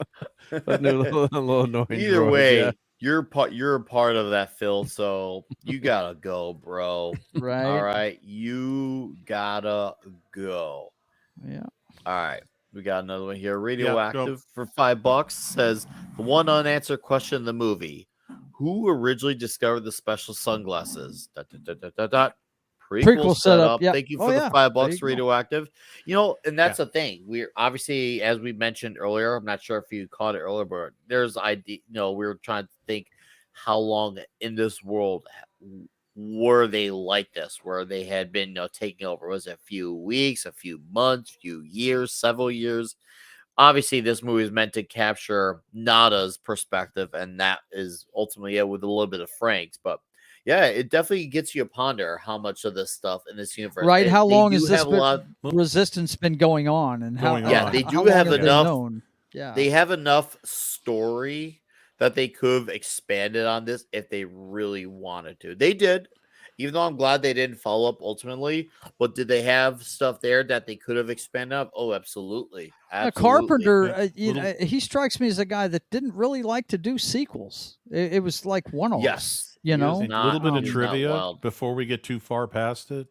Roddy Piper credited John Schneider from the Dukes of Hazzard for teaching him how to cock the pump shotgun. No kidding. Ooh. Apparently, he had no idea what to do with the damn thing, and Schneider showed him. Well, if you grab it like this, and you do this, and you do that, because it slides up and down, it makes a great noise. And then he just pointed at somebody, and he looked not badass. Everybody was raised around guns. I mean, I'm from the South, and I've known about them all my life, but that's not hard to fathom at all. Yeah, no, boys. I just thought that was funny. It was an actor from the Dukes of Hazzard that showed Roddy how to cock a pump shotgun. I thought you were going to say how to jump into the car without opening the door, but right. Well, yeah, he probably showed him that, but Roddy said, "Nah, I've been beat up too many times to do that." Right? They're not paying me to do stunt work on this film. Nope. I wonder how many times they bang their heads. Look at those eyes, guys. I mean, I just expect lasers to come out of them, man. They're so They don't shiny. look real. They don't. They look like mirrors. It's like she's a robot or something. Yes. So is that the one lady when he said eyes up here? It's easy to keep your eyes up here. Yes. Yeah, that's her. It's hard to look down there. I mean, you're like, are those eyes? Are those they look like sensors? glass? What? I mean, they look like glass. They do. Like that's as exactly, if that's like perfect. If they were like objects that she put in to use them like to, I don't know, be a weapon or something. Yeah, they just look like glass eyeballs that you can just insert. Like, okay, I need new eyes, new glass eyes, please. Send pizza. She's got blue eyes. That explains all the super chats I'm getting. You're telling them to send pizza, so people are doing the best they can by sending me money for pizza. It's working, Mark. Everyone's just consuming. They're consuming. Vince, yes, he did. Oh, thank you guys for being here. We got 40 plus in the chat. Holy shit. This is wow. I appreciate all of you for hanging out. So thank you, seriously. And yes, and consume Toxic Tuesday. Because look at that, dude. Are these guys a couple? I got the inference they were a couple back then, but not that it matters. It just came out today. Twitter would have shipped them and then said this movie is misogynistic, that they didn't get a bigger role. That's what would have come out today. Why did you show those two, and why weren't they given a big part? I don't feel seen. That's what it would have been about. One of them was getting a big part. But it took me a while to get that. I'm here all week. Wow, 70s. Has anyone seen Hell Comes to Frogtown? Everyone's talking about that in the chat. Pretty good, actually. I like it. That was amazing. I was going to say earlier, and where we were talking about comparing this to The Matrix, she reminds me of a character from The Matrix. So if you want me to say it now or later. I'll say it now. Okay. She reminds me of Cypher. The one who wants to go back to The Matrix, and I want to be important, and I want a stake, and I want to be rich, somebody important. She likes the world as it is. She doesn't, and she looks really a bit like him too. To change. She's comfortable. You're right. I can see that. I can now. I can't unsee that. If anything, for real, dude. What's that? What did I miss?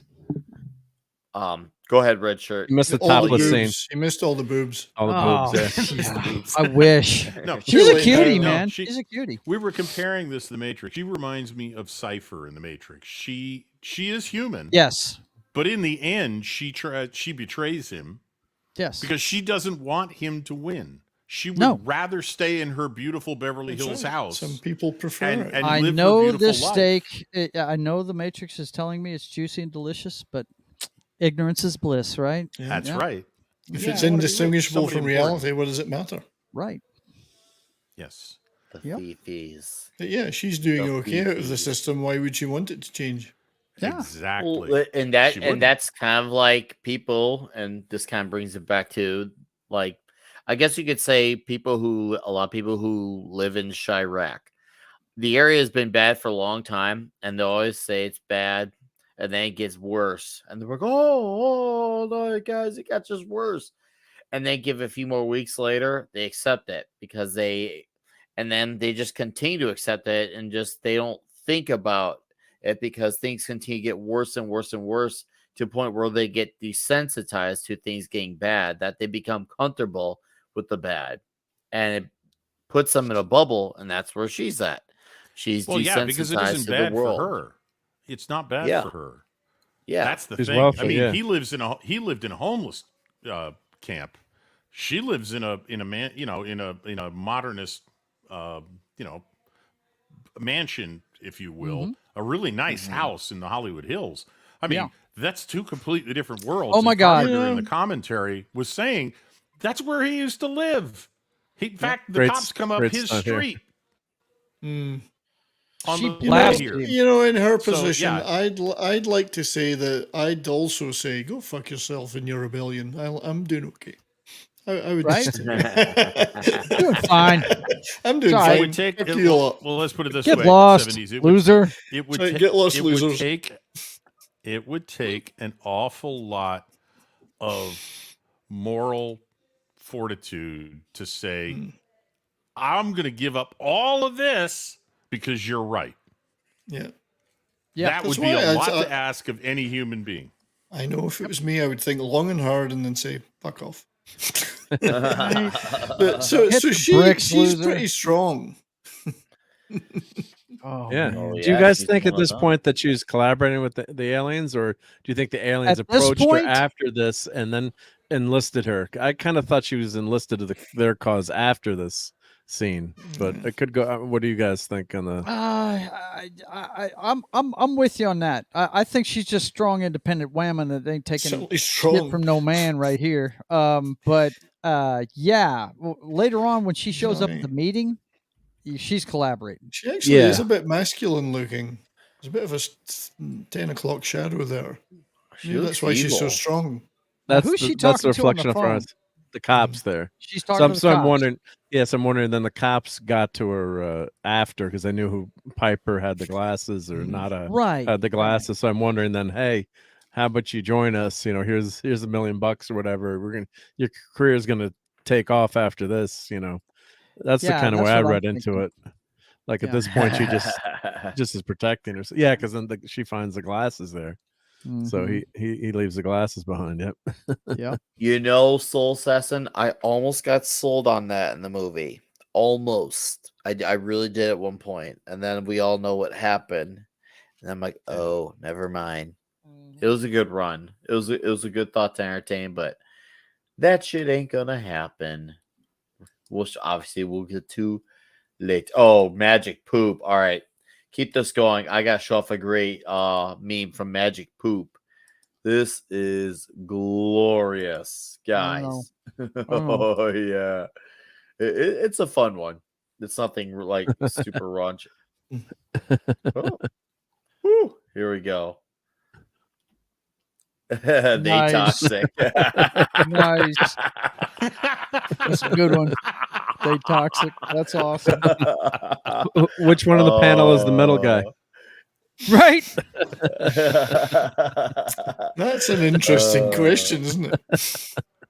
Who's the collaborator? Magic Poop. Who's not here that's normally here? Right. Shout out to you, Magic Poop. That is amazing. Yeah, good work. I appreciate it. That is. Thank you for pooping us. Right. How many people did you kill? Not people, yeah. They're not people. Not people. He's got a point. It almost feels like that's like a but Harrison. That's hard to fathom, right? Because you haven't seen anybody who isn't people yet, or he hasn't. Mm-hmm. Yeah. To For him, all I they know, all he's a look like cop people. killer. He's a cop killer, right? Right. Oh, Oh yeah, he looks that like bad line news, sounds like big a time. Harrison Ford line. See that fellow's misleading. See, that's It him is. when he was in wrestling, where we were talking about how he had a bit more of a chunk to him. Mm-hmm. Yeah. And now that photo's clearly probably from the wrestling photo shoot. But guys, this is it. This There we is the go. main. Basically, this is the main event. This is the This is it. granddaddy We're about to throw down. SmackDown, and it all started because I'm gonna word this out like suicidal tendencies, institutionalized. All he wanted was some extra glasses, and the dumpster wouldn't give it to him. And what happens after he gets those glasses back? Good old Frankie shows up with some money, and they compete as if it is WrestleMania's main event. And dude, Yep. you want to talk about one brutal fight? And once again, guys, this is over 5 minutes, shot over the course of 3 days, but it feels like it's like 10 minutes. And as mentioned earlier, not like a negative way. It's just like it keeps going and going. Doesn't end. Yeah. You think this isn't ever going to end. They're just going to keep going. I have one question though. Why is the guy dumping the garbage in the alleyway here? That made no sense. But yeah, why would he take the lift up there? Why would he raise the truck even if okay. he thought the door was closed? He's retarded. Yeah.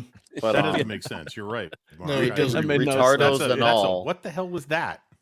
Yeah. Well, that's the first time it is LA, so no one's going to notice the difference. What's a little more garbage? Yeah, that's true. Well, it did make room in his truck for the rest of his route. That's true. So one area had to take the hit. So one area took the hit for the team. Right. Notice how the Either put on these glasses or start eating that trash can. All right, take it easy, Nick. Take it easy, bro. We're friends.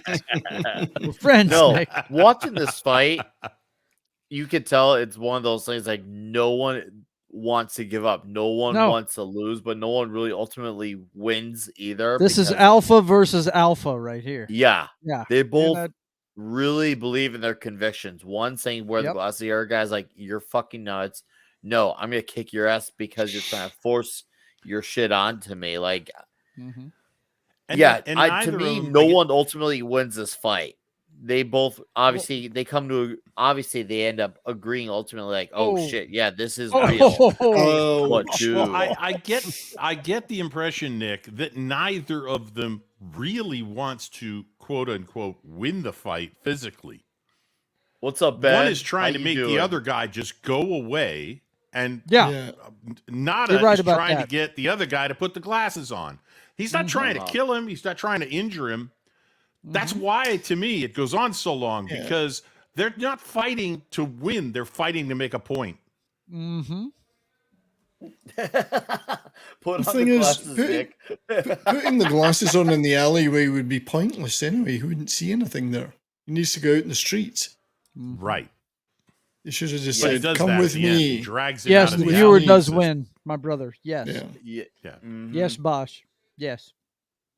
Bush Dude, McFadden. Yes, we do win.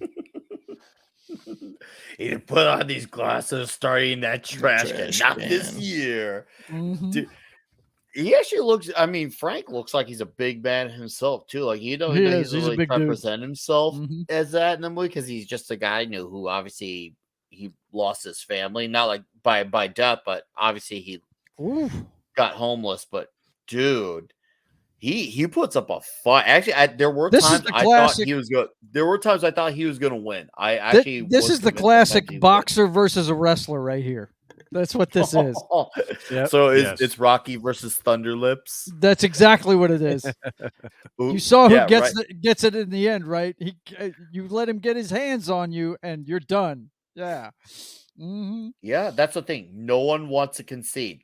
Thank you, Xenomorph. You are spot on. Yeah, these are two men who obviously they both are very scrappy, and they just keep going. That's why no one will let it go. They're both holding on to their convictions to the point where it's destroying their bodies. They've also got the highest pain threshold in the world. They do. They do. Both of them. What a coincidence that they've met each other. I don't know if you guys have ever been punched, but it's not a fun experience. No. And man, adrenaline will make you do some crazy stuff. But I'm trying to think. you know, Last time I got punched in the face. Last time I got punched in the face was 14 years ago. I was at a Halloween party called Rage Fest. And obviously with a name like that, shit's about to go down. How did that happen? There was some dude there who was being like an absolute douchitarian, and it's always the cause of it. Yeah. Yeah, right. Was he eating a pineapple pizza? And I had issues with him, and I think he was messing with one of the girls. So the day before I had dropped a car battery on my toe. So I was on crutches at that party. So I took one of my crutches and I threw it at him. I took one of my crutches. I threw it. And then he punched the disabled man. You took the car battery off of it. When I threw the crutch, his boys were like, oh shit, no, we gotta go at this guy. And before I knew it, I had to like hop off one of the couches to try to pile on top of them. And then before I knew it turned into a fight at the party. And luckily people came to my defense because there was no way I was gonna win against 3 or 4 dudes. They were going to beat me down very badly, but yeah, that was what happened. That was my WrestleMania moment. So you realize that there was actually a longer fight between the two of them cut out of the movie. It's when Nada offered Keith David there a pineapple pizza. And they fought for 10 minutes after that one. Why? I'm glad that wound up on the cutting room floor. Keith David was rejecting that pineapple pizza. Yes, he got offended that he was being offered. He said, "Eat the pizza, eat the pineapple." You're making Keith David look right. You're making him look like he's the actual hero of the movie when you say that. He is the hero of the movie. You rejected the pineapple pizza. He's just like, I wanted you to be my Rocky. Oh no, I was gonna be your Apollo. This is a wrestler right here. Goes he for the went balls. for the gods. He went and for he the caught gods. it. For the I like how he caught it. Gender check. That is a straight heel move right there. Yeah, dude, I like how he caught it though. I think that's what's impressive. Like he knew it was coming. Like, oh, this guy's a dirty son of a bitch. Like right there, you dirty motherfucker. Like he saw it coming. I don't know, guys. That move, any move towards a man's anatomy there is probably, if you have no reaction time, no reflexes whatsoever, that's the one thing you will try to stop. Yep. And if you could get punched right in the face without seeing it coming 4 times, but let him try and grab you by the nuts, you will stop that hand. That's right. You will. It's just a reflex, man. The thing is, here's some fighting words. Every guy has it. Stop it, then that's you done for the rest of the fight. Does Wolfen, you can like what you like. I don't personally agree, but I do welcome people who like that on their pizza in this chat. You're still welcome to be here. The only time I've heard of it being acceptable is with Canadian bacon. That's the only way I've ever heard it acceptable. I've never heard it by itself. Well, see, Canadian bacon is just kind of there. I like more of the regular bacon on pizza. Regular bacon on pizza is good. Regular bacon on pizza is damn good. It is. Yeah. Seriously, I had it last Friday night. That's the only time I've heard this argument about pineapple on pizza, and the only time I've ever seen it is when it was put on with Canadian bacon as well. Well, see, pineapple is nothing more than just a distraction from the real enemy. I'm gonna be that guy. We're like how once again how the news likes to blow up a story to distract you from real story. That's what pineapple is. Pineapple is just playing the game of being the distraction. It's putting your eyes over here. Not even see what's going on. I don't even hate it. That's the funniest part. A lot of people think I hate it, and I don't. I really don't. Oh, here we go. I'll trash talk about it, but I truly honestly I don't hate it. So it's just kind of there for me. It's just kind of like, I guess you could say I'm just kind of in the middle. I'm indifferent. So. Oh man. Round. He's going now. Round 4. Yeah. Which round is this? Yeah. Yeah. This is where the fight pretty much got real. Yeah. This is the end where Roddy was like, just hit me. Look, hey, it's done. We got to do too much too quickly. It's the end of the fight. Just go ahead and hit me. And so Roddy's like, oh, look, I know I'm going to get beat up. I know I'm going to get tagged a few times, but it's going to make it look real. Yeah. You know what's interesting with their fight? They don't have like these fancy fight moves. They're not doing martial arts. They're just dudes who are basically just doing a very basic street fight. Just a very basic classic street fight. Throw that. And you know what movie inspired this fight? Do you guys know? No. The Quiet Man. That's great. Oh God, yes. That is fantastic. That's The Quiet cool. Man did. That's cool. That's another classic movie. Oh That yeah, is a it is. classic He has to movie. fight that girl's entire family. That's ridiculous. How many brothers did she have? I can't even remember. They're Irish. They must have about 12. 12. Well, it was one in particular that gave him a run for his money. Yes, yeah, there was a big one, and he didn't want to do it because he had killed a man in the ring. Yeah, that's a great movie. That's a fantastic It is a great movie. Mm-hmm. And since I saw Ben in the chat, I actually do like jalapeno on pizza. Jalapeno is actually really good. Now, here's my thing with jalapeno. When I have it, I gotta have it on its own. Oh man, here it is. Oh, don't do this to it. This is unkind. See, this is the part where Jim Ross is like, "Oh my god! Oh my god! What a hellacious night!" You know what I was thinking there is these two guys have got a really strange way of showing their sexual attraction to each other. Oh no, They do, yeah. no. You're always ready. Always ready. Well, Apollo likes it one way. He likes to be dizzy. on top. He likes to be on top. Look, he loves him so much he bites him. He's a biter. So now we know what underneath the sheets, Frank is a biter. And Nada was like, "Oh, great, he bites too." I just like more of a traditional night, he's housing him, man. slow romantic music. But Frank here, he's just violent and aggressive, and he beats me. He's not playing, man. He doesn't play around. No. I just want gentle diddling, but this Frank guy, he's very aggressive. Longest foreplay ever. Oh man. Room started to spin real fast. Oh, you guys are killing me.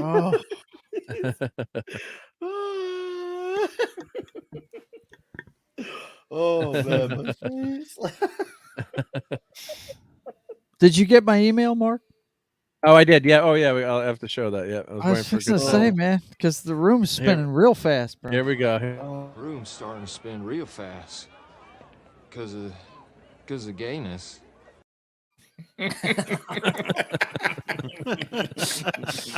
Oh man, spinning real fast in here. Good lord. Yeah, that's the reason why you see the Matrix things. That's one that we use on Thursday night show. Me and my brother do. Everything's got that Matrix background to it. Yeah. Oh, he need him. Oh, see, he called him a dirty motherfucker earlier. And it looks like he's fucking him from up there. He looks like he's humping him. Oh. Look at that position. Yeah, he's actually getting the He's knee all the in. way Ow. in. He's all the way in and he pulled out. Man, he hit it and quit it. and then I was like, "No, you don't just get to hit it and quit. You better come back here, get back in the sheets with me. Come on." Then he goes for the heavy pipe there. Yeah, he's done messing around now. You won't get back in the sheets with me. I'm gonna bring you in. You're getting it all here. now, bro. You're getting it all. You're staying. You're staying in bed with me. We're snuggling tonight, and you don't got a choice. At first, like, I don't want to snuggle. I just want to slide in and out. You are my slip and slide. And this is the point where, well, it's coming up right now. Once we hit it, Roddy misses him and hits the car. Yeah, right here. That's got to be Frank's car, I guess, right? Because he says sorry. Oh, maybe that's the thing is. Frank's reaction to the car is priceless. I got this from I'll admit I got this from the commentary, but this was kind of the wake up call to Roddy and his character Nada. Like, I don't really want to kill this guy. I'm going with a 2x4, right? Yeah. And he puts it down, and that's the I've made my point moment. When he takes the swing, he misses the guy, and he puts it into the back window of the car, which is going to be right there. Yep. Boom. And that's kind of the holy shit. What Frank does after is even more funny because he does damage to the car himself, and then you see Nada laugh about it. Yes. No more Hacksaw Jim Duggan for me. No. But it's the end of the fight there because that's the wake up call. Ned's laughing. Mm-hmm. Yeah. I knew I'd get you back into bed with me. Yeah. One way or another, I was gonna get you back in me. Mm-hmm. Now you're coming for me. But that's how I love that. I love the fact that that's how the fight ends without either of them actually really winning. Yeah. Because the realization is that what are we fighting over? Right. The only people that win are us. We won because we got to watch it. Yeah. Yes. Jacob Ironside, you know how this goes here. We love our Rockies and we love our Apollos, and any moment we get, we apply it. And we know where to put it.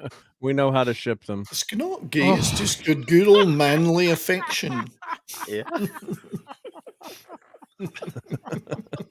You go back and watch that. Shorts.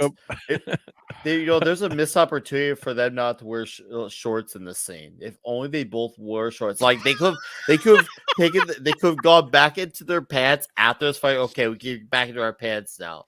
But since we were close, we need to be in our shorts. Yeah, I guess I have to say this is where Roddy's character Nada came to the realization, but Frank hasn't gotten the memo yet. So he's still fighting. Get those shorts on. Get those shorts. Oh my god. Oh my god. This is another one that just I was like, oh my god. There's a mat there, but not much of a one, I'm sure. Yeah. Oh. Yeah. Oh. Camouflage, disease, but it's the not wound much on the. to Oh it yeah. It couldn't. On back of Frank's helmet. Frank's head looks really damaged on the back of Frank's head. Yeah. I saw the blood mark. Mm-hmm. He said he went to lunch with the makeup on, and no one said anything. And he's like, "What's going on? No one's saying anything." Well, who's gonna give Roddy Piper any shit for having scars and blood, right? Everybody knows he's a fighter, right? Right. Oh, too funny. Well, put it this way: both of these guys. We're still not done with this fight. That's right. You think it's done, and done. it's not done. Yeah. But if both of those guys walked into a restaurant around the corner after having been filming this for a couple of hours and they sat down for lunch, do you think anybody would argue with them or say anything at all? Right? Yeah. It's like, oh, no. Man. Yeah, that's epic. That really is epic. It's one of the biggest things in this whole movie. He finally sticks the sunglasses on him. Either put on these glasses or start eating that trash can. Oh, look out. Take it easy, Nick. Take it easy. It's just a movie. It's just a movie, Nick. No, get your shorts on. We got blankets to get bundled up in. Wear those glasses. That's my kink. Oh. He's still all, this fight loves you long time. He's still all out of bubble gum. Room spinning real fast. Oh yeah. Oh man. Yeah, this is Send pizza. Send pizza. What was that? Nothing to see here. Consume. You ain't the first son of a bitch to wake up. And he's thinking, if I just put these glasses on, I would have avoided all that pain. You know, they were selling these in comic books for years and years and years, so it's finally got to use them in a movie, right? The extra glasses. Yeah. Yep. What, Ray-Ban Wayfarers? And she's And back. she's back in heat. Pizza, nudes. Now they truly look homeless. Look at these dudes, man. They are jacked up. I know. They probably smell bad. They probably smell bad because they've gotten garbage. They felt each other up. They got their Rowdy's saliva cheeks on all each puffed other. out. Shit. Yep. That's hilarious, man. They want a room together. Yeah. We'd like a No, I room. told you it was foreplay. I told you all that First, was foreplay. they exchanged fluids outdoors, but now they're going to make it personal by That going was all indoors to for decide more who was fluid top and who exchange. was bottom. That's all. And Roddy's clearly top. Oh my god. Oh.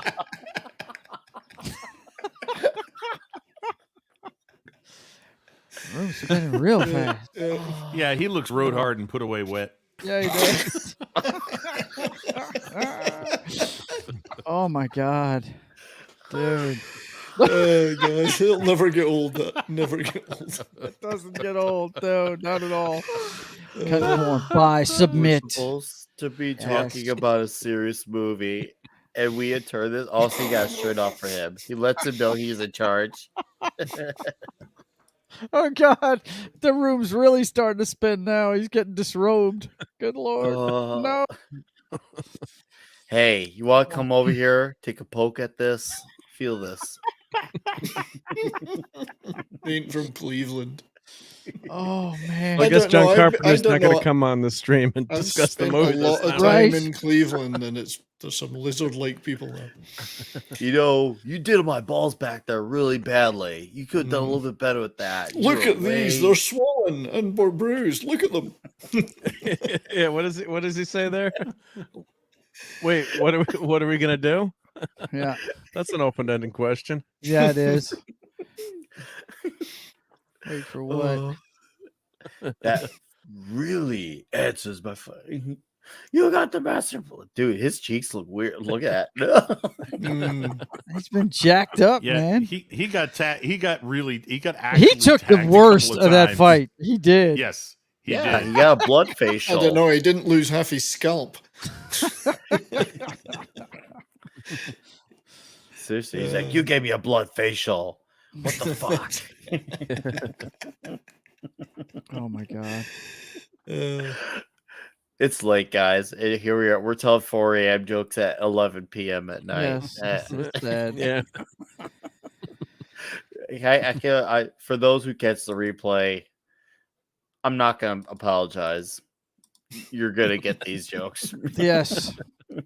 Whether you like it or not. This is probably the most serious part of the movie, where Piper's talking about his dad and how he's abused by his dad and ran away when he was 13. So he pulls this off. He's a damn fine actor in this movie. I think Piper is nothing.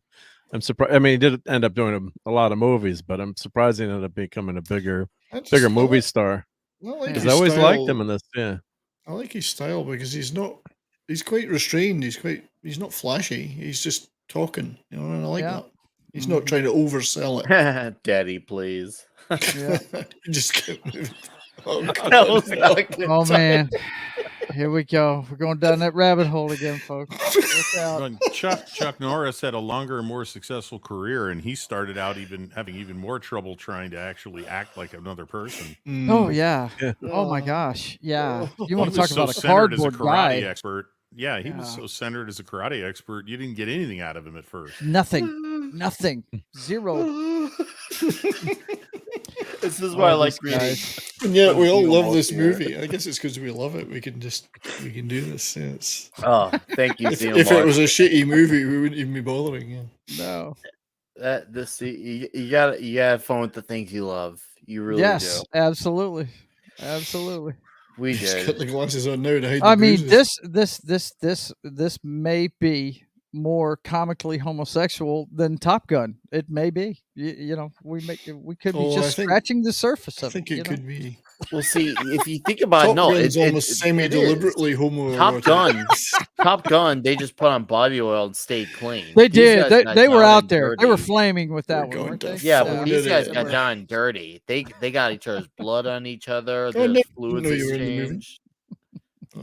Like they had an experience together fighting in the back alley. Like they did really dirty in the alleys. Yeah, they did. I was going to say they need to take the sunglasses off. It's a safe place. And this is like the most inaccurate way to put contact lenses on. I mean, yeah. Like, it's not. You can't. That's not. You're not standing there doing that. No. Yeah. Where's the mirror? Mirror.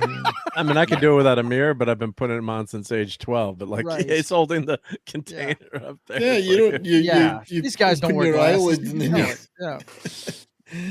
Yeah. Maybe he's bored that maybe it's gay beating.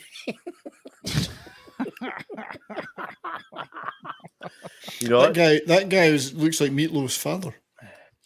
He does, yeah. Okay, this is actually a noteworthy comment here. Roddy did have a difficult relationship, and I can imagine doing those scenes from earlier in the movie. That definitely, from what I've looked into, yeah, it definitely doing those scenes definitely kind of hit home for him. That's definitely facts right there, Hepburn. That is true, my guy. That is true. Actually, Nick, Roddy said to Carpenter in the commentary, this movie hit home for him a lot because it was he was typecast for this in a lot of ways. Whether Carpenter knew it and did it intentionally or whether it just was a happy accident. Yeah, Roddy Piper really was quite a lot like this guy before he became a wrestler. Right. Did the commentary say anything about why Carpenter wanted him in the film, or was it a vehicle for him? No. Yeah, Carpenter wanted someone who would be authentic in the role and didn't think that a polished, rich Hollywood actor could pull it off the way somebody like Roddy Piper could pull it off. Okay. And he knew that as a wrestler, and he knew Roddy, he'd met him, before outside of the movies. He knew Roddy had some acting skills. That's what he brought to the ring when he was wrestling.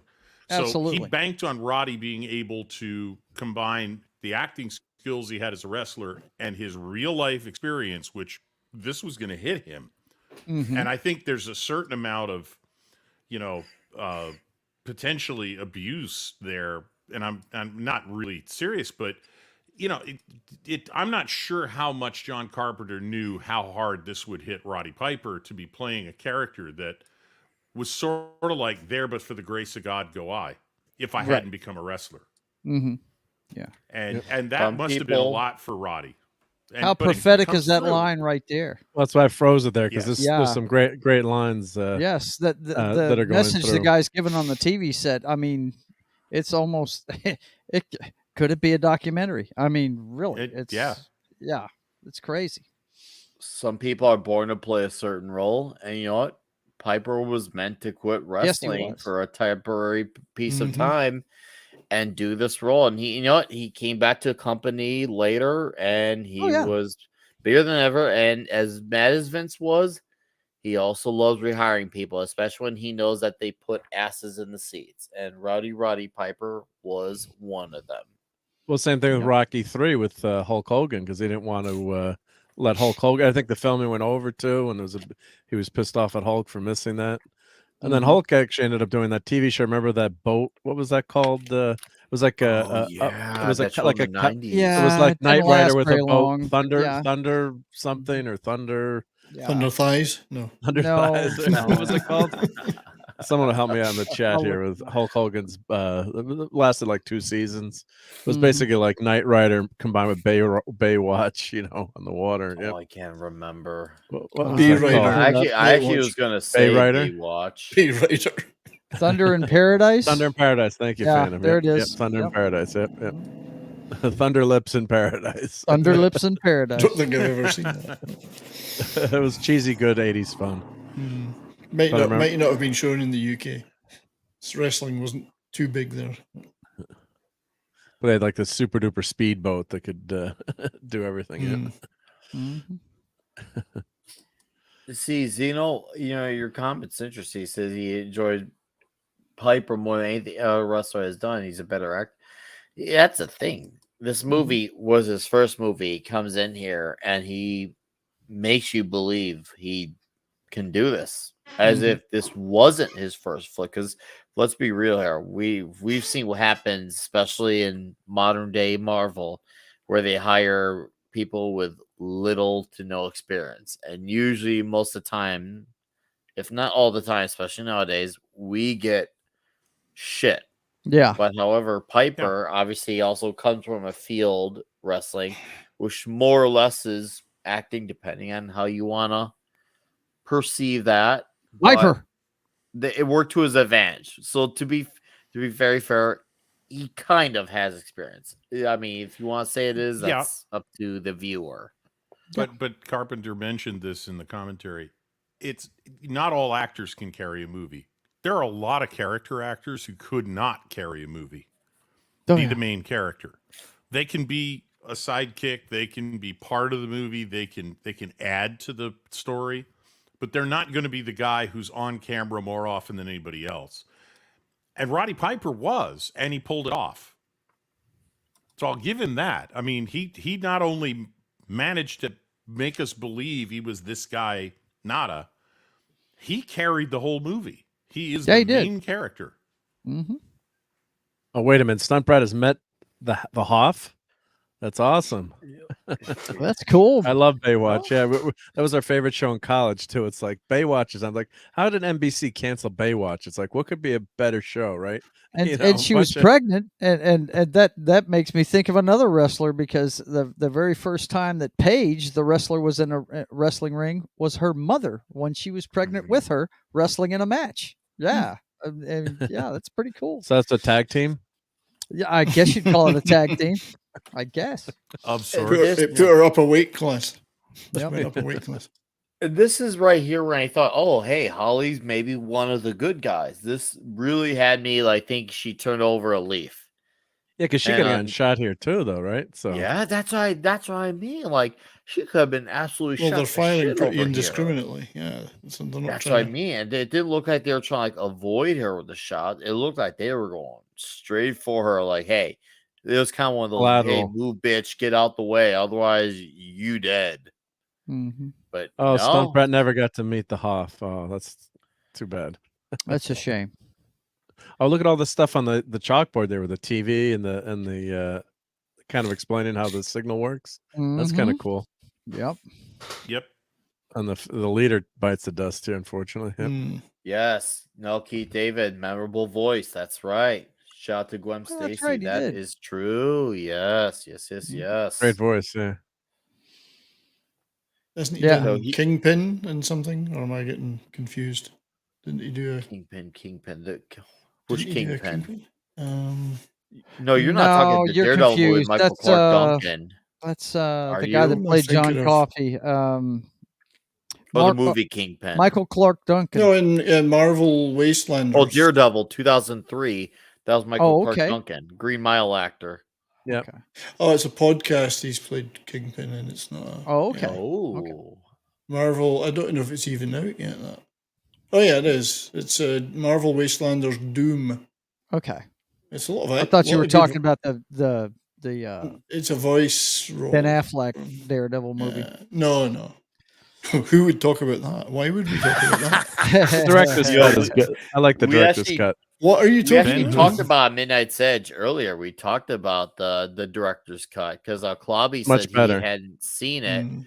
And I told him how there was a whole added subplot involving Coolio. Yeah, with the court scene, that was good. If you add in, and Tom laid it out the best. Tom, if you're out there listening, you said the best. If you had added in the director's cut footage and taken out that scene at the park after the coffee shop, just take out all that crap there, and it would have been proceed very differently, because the tonalities of what you saw with Daredevil going out kicking ass at night, stopping guys that he couldn't put away legally, and then going to those scenes where he's flirting with Elektra at a coffee shop and becomes the worst, most cheesiest fight, and not even a good cheesy, and Affleck's horrible cheesy. In it. He's horrible. That scene is horrible to watch. Him and Jennifer he's so out of balance. They're both awful to watch on that scene. But Jennifer Garner's wanting her her name. I'll watch it just for Jennifer Garner. But she's got more. You can see she's got more athletic skills at that point than Batfleck. So Keith David's best role, of course, is David Anderson in Mass Effect. Admiral Anderson. Oh, really? The voice acting for Voice Admiral that one? Anderson. Cool. Yeah. So is Clobbering Times going to watch the Daredevil's director's cut, or I'm going to try to convince him, because I think that would be worthy of conversation. I think that would definitely be something to get him. I went ahead and got it on your recommendation there, 70s. So I'm going to be playing it through pretty soon. Good. Get some mods though. Are you playing the Legendary Edition? If so, get some mods to put the butt shots back in. I just got an Xbox 360 regular old version, man. That's fine then. You'll still have all the TNA. Yeah, and if it's got that, I'm going to dig it. They don't make enough TNA in it. They do not make enough adult video games, if you ask me. Where's Duke Nukem when you need him? Duke Nukem. Right. Come get some. Is the Nukem. I love how they're using bikers as security. I think that's great. Well, they could be anywhere and everywhere, dude. Remember, they live. Some of the best security guys I ever worked with in a nightclub was bikers, a biker gang that hung out in our nightclub. Yeah, it worked so well. This is one of the first real science fiction-y bits in the thing, even though it's theoretically a sci-fi movie. You've had the signal thing, but that's not really. And the causing the glasses, but this. When the portal opens up, it's where there's not much of that in the movie, even though it's they have to slide themselves into a hole. Yeah, well, there's been a bit of that. Together. Couldn't they teleported? I was gonna say, couldn't they teleported to a pizza parlor, shop, or some restaurant or something? I mean, come on. I just love that their relationship, as a relationship, has grown so much that they go in the same hole together, like that, and the fact that hole could fit them. They can share the same hole. Yes. Room's starting to spin real fast. We're getting gradually reverting to high school. We'll soon be. That's a serious movie with serious concepts, and we're back to like juveniles. Yeah. Oh man! Regressing. Check out the urban camo. And look at the Ghostbusters. Look at the Ghostbusters scanner there. See that, guys? That's some Ghostbusters. From this point, they did. I wasn't seeing things, right? Those are the meters they're using, the meters from Ghostbusters. Got reused. This almost becomes a different movie from now on. This part of the movie. Yeah. Look at these cheesy guys. Yeah. From the point their meeting is raided, it becomes a completely different movie. We wiped these guys high-fiving like they're jocks or something, like they're in a beer commercial. They got to meet soldiers. the A-team. Yeah, you almost expected to see one of the guards scan Rick Moranis with that thing. I'm wearing my A-team shirt tonight. The real A-team is offended. Right. EA Baracus. EA Baracus. EA Baracus. Yeah. Fly Baracus. Jumbo hot dogs. What does BA stand for? I forget. No, are they hot Bad dogs? Attitude. Bad attitude. Yeah, come on, man. Come on, man. You watched every episode of the A-Team. How could you forget that? Are they hot dogs together in a tunnel, or are they brats in a tunnel? And is there any sauerkraut in there? Wieners, I think, really. Wiener, wiener, wiener. I love the fact that everybody in the room is in a tuxedo, and these two guys wander in, and not one person looks at them. Yeah, not one person. I mean, they are definitely not wait staff or anything. Well, maybe they think they're undercover security or something. They're NPCs. Yeah. So they're talking about 2025. We're not got long to go. They just listen to the leader, not to the message, and everything else outside their bubble does not exist. So we're kind of seeing proto NPCs here, if you think about it. Yeah. Multi-dimensional access as well. Not just this universe, multiple universes. That guy looks familiar to me. What did I see him in before? I don't know. The guy at the podium. Jethro Q. Walrus Titty. It's not him, it's his mustache. It's been in several movies. It has, on its own. It's the mustache? Okay, gotcha. Do not pass go. Do not collect $200. Situation now you normal. might as well just have Ace Ventura beat the shit out of the there's the traitorous dog himself, the guy I was referring to earlier. Oh my Lord. Now which guy was that in the movie? Oh, he was in the homeless camp with him. He was in the camp, right? That's the guy in the camp. Yep. Yep. That's he's all cleaned up. Yeah. He was perpetrating in the camp. He was a spy. That was the guy. He was just a drifter. He was just one of the drifters. He cleaned up pretty well with the tux and everything. Yeah. Oh yeah. He looks like Rip Torn a little bit, doesn't he? He does, doesn't he? Yeah, he does. A little bit. Holy shit, he does. Yeah. Damn. He looked, but he really looks like he was in the sequel to Smokey and the Bandit. Oh God. Apparently, he's been in a lot of Carpenter movies in small roles. But, yeah. Guys, that Culture really, Casino. that really. Culture Casino. Oh, good Lord. Culture, if you're listening, I'm sorry. 2004. Yeah, this is a trip right here. Yeah, they're watching these guys zap to another part of the universe. Hold on to your luggage. Thank you for waiting. Yeah. It's the same that all three dudes didn't go in the same hole. Missed opportunity. I know, right? They capped it off with 2, but they didn't go all 3 together. They could be a triangle of perfection. It really could have been. Even he's just like, guys, you read in the hole without me. Apparently, this actor that's playing the drifter or traitor there has been in a lot of porn movies as well. So, no, seriously, such as Video Vixens, Orgy American Style, The Sex Prophet, The Dirty Mind of Young Sally, Sex in the Comics, and The Erotic Adventures of Pinocchio.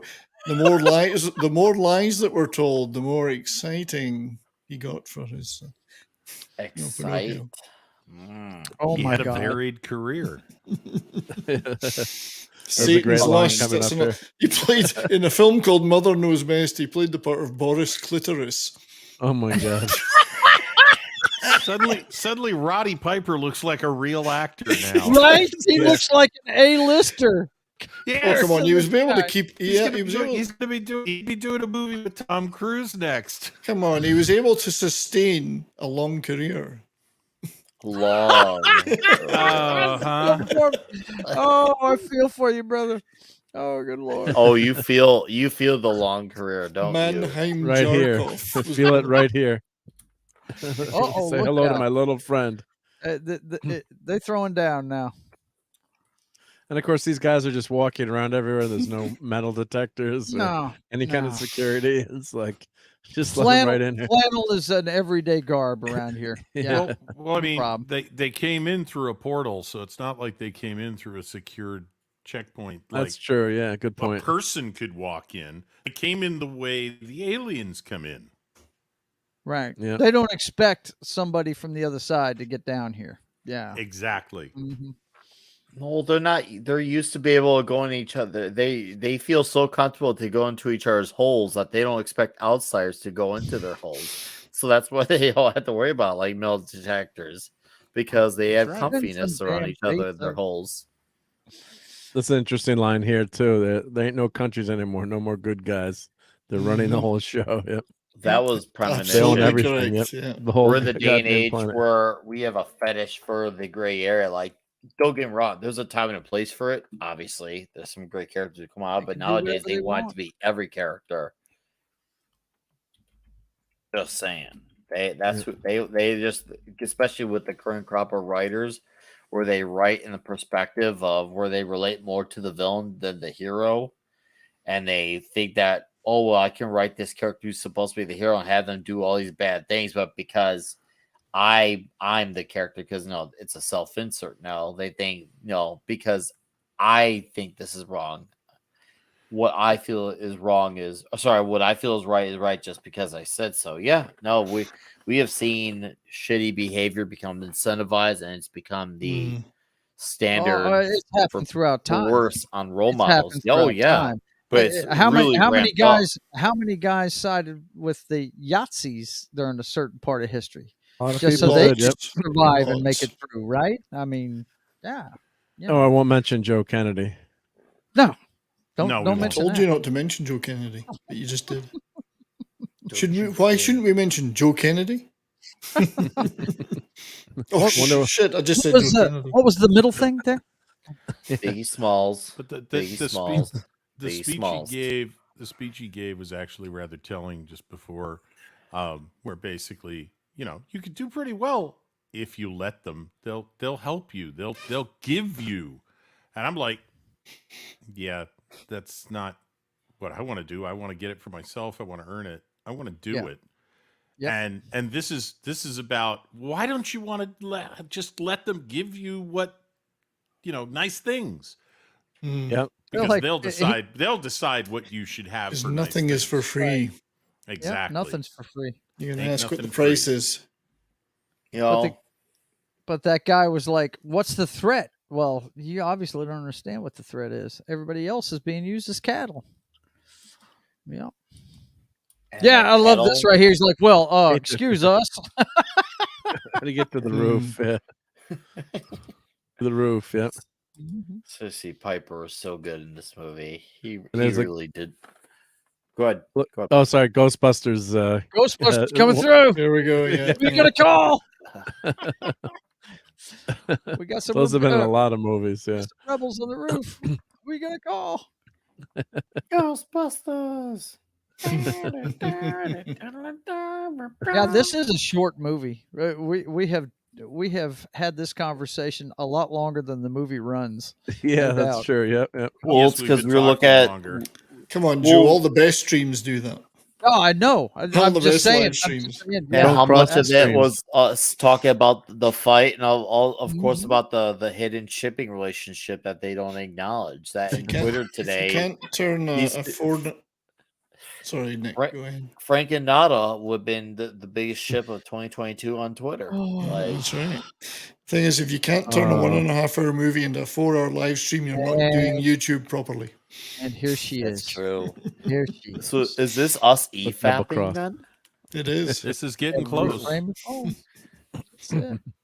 So maybe for like episode 100, we'll go total Mahler EFAP style. We'll do a whole 6-7 hour. I'll make sure 7 I hour have stream on a 1 hour TV episode, right? I'm game for that. I can do it. That Oh, would got actually some be good really scenes fun. coming up here. I mean, the fact that the chat sticks around and they actually stick around, so maybe the interest will be there. We'll see. TZ Burton sends me $5. Says, "Send pizza to Nick." Wait, what? Where am I? Those damn glasses again. Well, your damn glasses got me $5 for pizza. So Yes, thank you, it's the TZ. glasses. I do appreciate that. You guys have been super generous, by the way, with the super chats tonight. Seriously, guys, thank you very, very much. Think nothing of you it. guys are nah. Well, I want pizza. Damn it. So that's what it really looks like with the contact Yes. lenses, I guess. Yeah. And of course, they don't show Frank getting blown away there, which was which was good in a way. Yeah, you didn't want to see it, but you know what happened. Yeah, you don't see one of the heroes by the farm. Yep. When I first saw this scene, I was like, "That fucking bitch! Are you kidding me?" Because I really thought I see. At first, I thought bad news after she made the call, after she helped made Nada fall earlier on the movie where he fell down the freaking hill. But then she came to what looked like to be to his aid at the warehouse. And then all of a sudden she goes there. I'm like, oh, okay, cool. And then all of a sudden, oh, what the fuck? Or maybe I was just easily deceived. I'll admit it. Fuck it. Consume. Come inside. No, hold on. Go back to that photo where she says, "Come inside me." Did you say "come inside her"? Yeah, that's what I saw. No, fuck you, lady. He had to love her. His name was Frank. That's right. Fuck you don't get to freaking try to take him away from Frank. Oh, man. Fuck Only you. Nada is meant to blow his friend's brains out. Yeah. Only Nada and Frank blow each other. You get to not have any of the blowing. Hasta la vista. I'll see you, chick. Bye-bye. Bye now. Thunderheart. How you doing, sir? I see Rod. that there. He's a name that's always worth mentioning. Is Rod Thunderheart. He's related to Roddy. Great Canadian trucker. Oh yeah, true. He's Canadian too, like Piper. Canadian, right? He's got that Thundercats vibe. Ho! That little Derringer did a lot of damage, didn't it? Yeah, it's a high-powered cartridge in there. What I was always wondering, elephant gun. Yeah, if these aliens are capable of multi-dimensional travel, interstellar travel, controlling entire planets, it seems rather easy to blow their shit up. Yeah. Like it's not that well defended. How small really. that gun is? It's got to be smaller than a 22. It's not that well defended either. No, yeah, it's not. Yeah, it looks like an early James Bond pistol. Oh, that's BPK. That's not a Wolf. Actually, Beretta before that. Oh yeah, that'd be a 22. One of those tiny mouse guns. Yeah. Mm-hmm. Walther's a little bit gun. It's a wee gun. They should have given him a grenade or something to throw at it. I think that would have been cooler. Yeah. No, he should have got one of the Ghostbuster things in it as a weapons mode. Well, they made it go off like it was a friggin' grenade. Look at that. They did. That little bitty gun did all that damage. Plus, you think they'd have a backup system somewhere too, right? You get one system, but it's just a movie. So Assassin's telling me just to come some. Don't question 70s. Just his little Wii shot caused the biggest explosion. That's what happened. That shot was for Frank. That shot was for Frank. It was for Frank. And he gives him the finger. So this, you're number one. He says, "You're number one." Yep. Yes. See, nowadays, if this came out nowadays, they would have 20 minutes of a epilogue. And with that 20 minutes of epilogue, then they would say, okay, now we need a spinoff of the news reporter who somehow lived through this or some shit. Right. They couldn't let this finish and be as is. No, this is awesome. Look like shit. Yeah. This is the end of the war, though. It just shows people what's really going on. So the war would have to continue. This scene right here tells you that the aliens don't see anything different from us. Because they can't even tell things have been shut off, right? Yeah. Well, that's right. And they said you look just as horrible to us as we do to you. Yep. So they're okay with this. This is the way they look. Or the illusion only infected their minds, our minds, not theirs. Yep. Not theirs. Yeah. Because they're not affected by it. They're just sitting around like, Yeah, and that looks normal to them, so they don't and then they can obviously see who's an alien, who's not, right? Because if it affected their minds, and they never know who was an alien. Right. Yeah. So that answers the question we had earlier. Yeah. Barman, I need another drink quick. This is if this came out today as Bros, I would have seen it. I'm serious. I would have seen it. Oh, they had the closed captioning mentioned George Romero there and John Carpenter. Oh, that's interesting. Oh yeah. Wonder if that was hidden in there in the I wonder if that's really in the TV or. Well, they did complain about the gore in their movies and things like that. Yeah, it's him having a little dig back at his critics. And Mad Mardigan shows up one more time in this movie for the very end. There we go. Yeah, last scene of the movie. It's his best scene. Yep, she is. Oh yeah, she's spectacular. Are those real? They're real. Is Mad good real? looking MILF? Yes, absolutely. Yes. Well, she's credited in the credits. Yep. Rod, earlier we were talking about how he said that, and then he died not much later. So make those comments what you will. Make of them what you will, sir. I got another $1.99 from your Muslim uncle for the distraction from hardships in life. Thank you, sir. Appreciate it. And Eric K for $2 says, Nick says his Wii shot causes a bit explosion. Well, to be fair, that Wii shot causes a huge explosion. Huge. That changes the world. Oh yeah, I can't remember when we talked about it. To be very fair, so I don't feel obligated to have to. But if you do, no, great, thank you. But just letting you know, we got to at some point earlier on. So I love it. Marion reproduces on the wall while she's banging this dude. Yeah, great. Well, he's getting productive. Yes. What can I say? He had to shoot his shot, and hey, what's wrong, baby?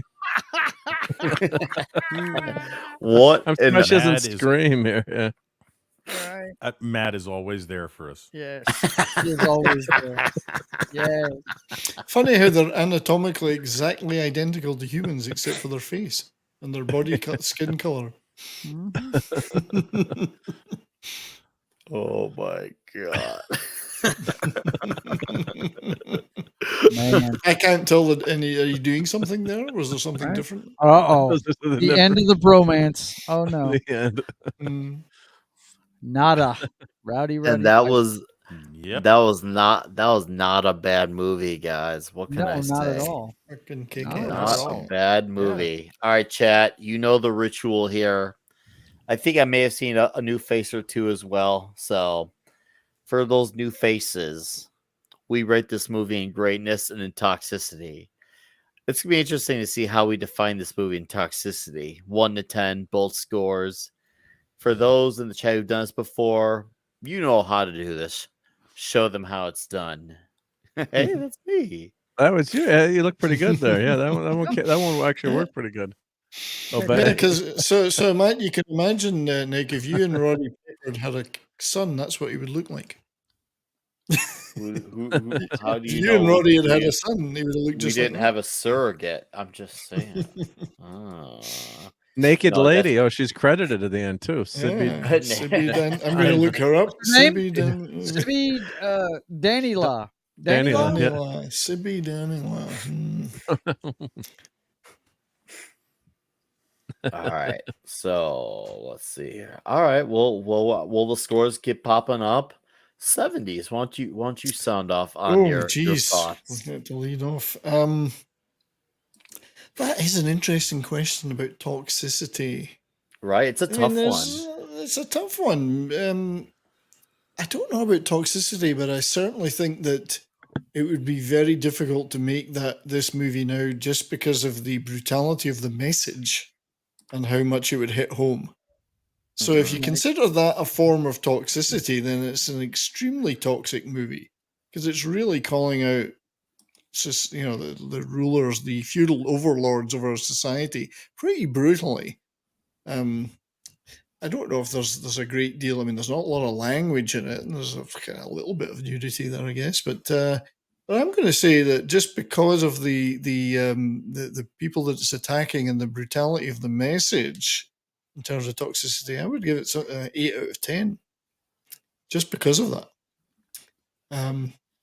As for greatness, well, I mean, as you know, like I love John Carpenter, so it's very difficult for me not to give every John Carpenter movie a 10 because I want to, so I try not to. But it's given the low budget it was made for and the lack of name stars other than Roddy Piper and Keith David, I just think it's a magnificent movie. I mean, he's just absolutely nailed it.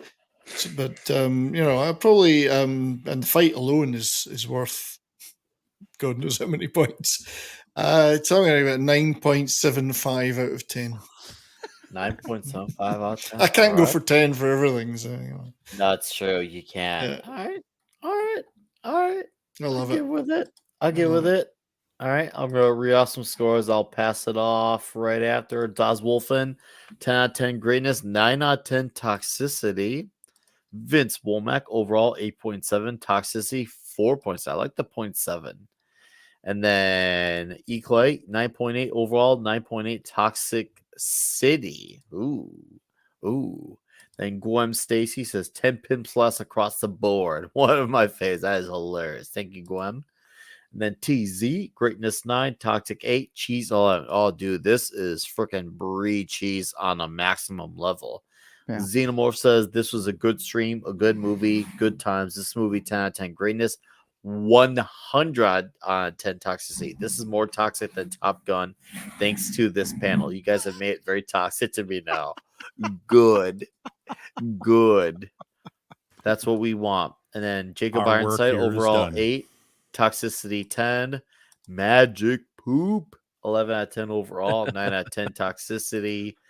EJ Liberties, 8s all around. Rob Altus, toxicity 7.5, overall 9. Hot damn, dude. All right, well, will I get more of the scores coming in? Mark. Thank you. Yep. So always love this movie. When I had you buy movies, multiple times if you're old enough, not to date myself, but you bought it on VHS and regular DVD and then Blu-ray, and then so I've gotten every edition because each movie, like certain movies now only buy on 4K or Blu-ray if I've got to have that high res copy and all the all the special features. So this is one of those movies, and it's just what's fantastic about it.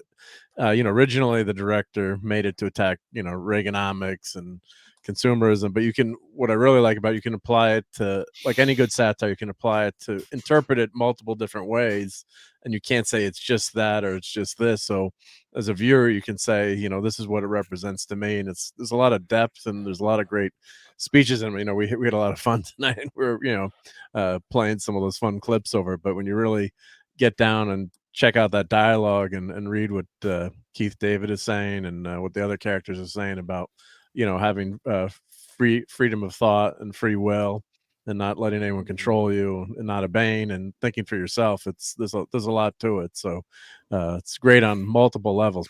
Piper's fantastic. He should have had more starring roles, I think, and not that he wasn't in movies I enjoyed, but I thought he could have been a real an action star in terms of like a Schwarzenegger or Stallone. I thought he had the chops for it, and I guess he went back to wrestling or didn't go that way for him. But so I'd give this Toxic like a 7.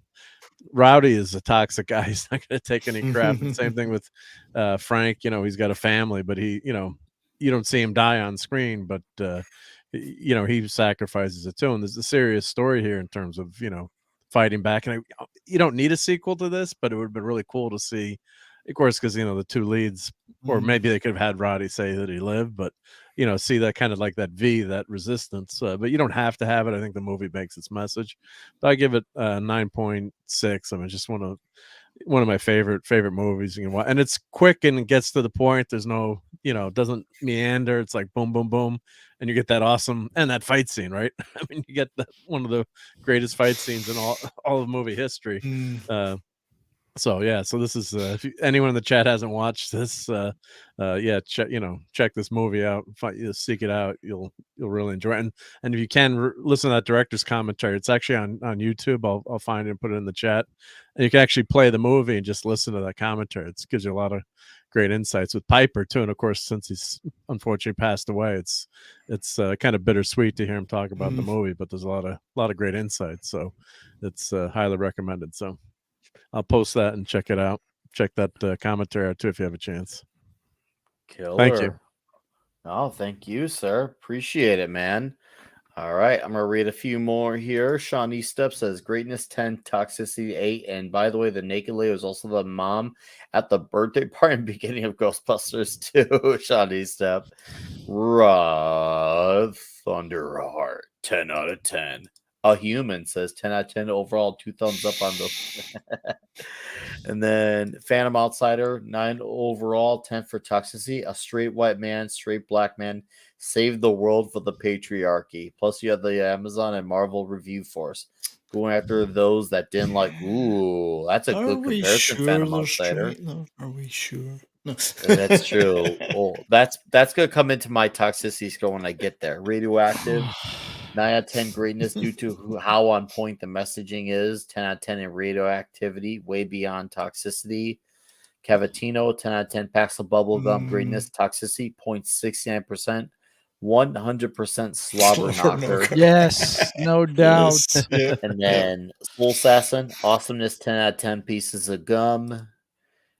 Jacob Ironside, overall 10, toxicity 4. And then deleted scenes, overall 8, toxicity 5, and then inverse opinion. Haven't seen you here. Welcome. Glad you played the game. Thank you. Greatness 9, toxicity 8. And then Ben says 8.79 for greatness, toxicity 8. 70s had a great point. Shout out to 70s. That's what's up. Keely Chow, 9 out of 10 toxicity, 10 out of 10 overall. All right, red shirt. All right. I'm with 70s that for the most part, this really isn't that toxic. I mean, if you were one of the lizard overlords, this story would be incredibly toxic. I'm not a lizard overlord, even though I hide behind an avatar. And I'm going to give this a toxicity of 6.0. Because it just... Oh, and by the way, the fight gave it another toxicity point. It would have been 5 otherwise. For greatness, I really like this movie. I really like John Carpenter, but it's not my favorite John Carpenter movie. So it's a great movie in Hollywood terms, but not to me in John Carpenter terms. So I'm going to give this an 8.7 out of 10 for greatness. Okay. Still a very solid movie. Still very thought provoking, but not to the level of the nonstop in your face of something like Big Trouble in Little China. So that's my scores. Okay. That's just the red shirt for you guys. Okay, Marty the C. He posted the director's commentary here, here, guys. Check that shit off. You haven't. Okay. Hey, Mark, that was good. All right, Mr. Joe's Atmosphere, our returning guest, sir. Give your final thoughts. Okay. Well, the toxicity, I'm giving it a low score, like just another red shirt there. I am not one of the lizard people overlords, and I thought it was great. And I guess I give it a 5 for toxicity. Just, I don't think boobs are toxic, so that doesn't knock off any points. But the violence and a little bit of the the language in it, as far as the overall score, I give it a 9. It's not Carpenter's best work. I think I did a fantastic job with it. Don't get me wrong. But a couple of leads were kind of outshined, I thought.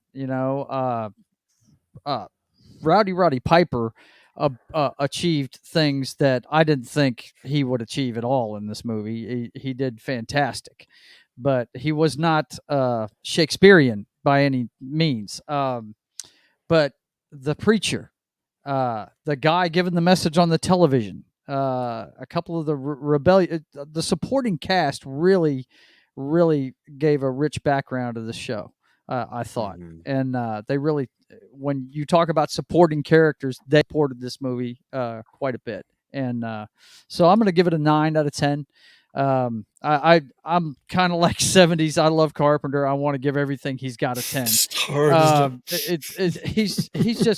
He does such great stuff, and it's all thought provoking, and you never know really what you're going to get when you go into one of his movies. I mean, and this one, when I first saw it, I really didn't know about the science fiction aspect of it. I went and saw it and was blown away by it.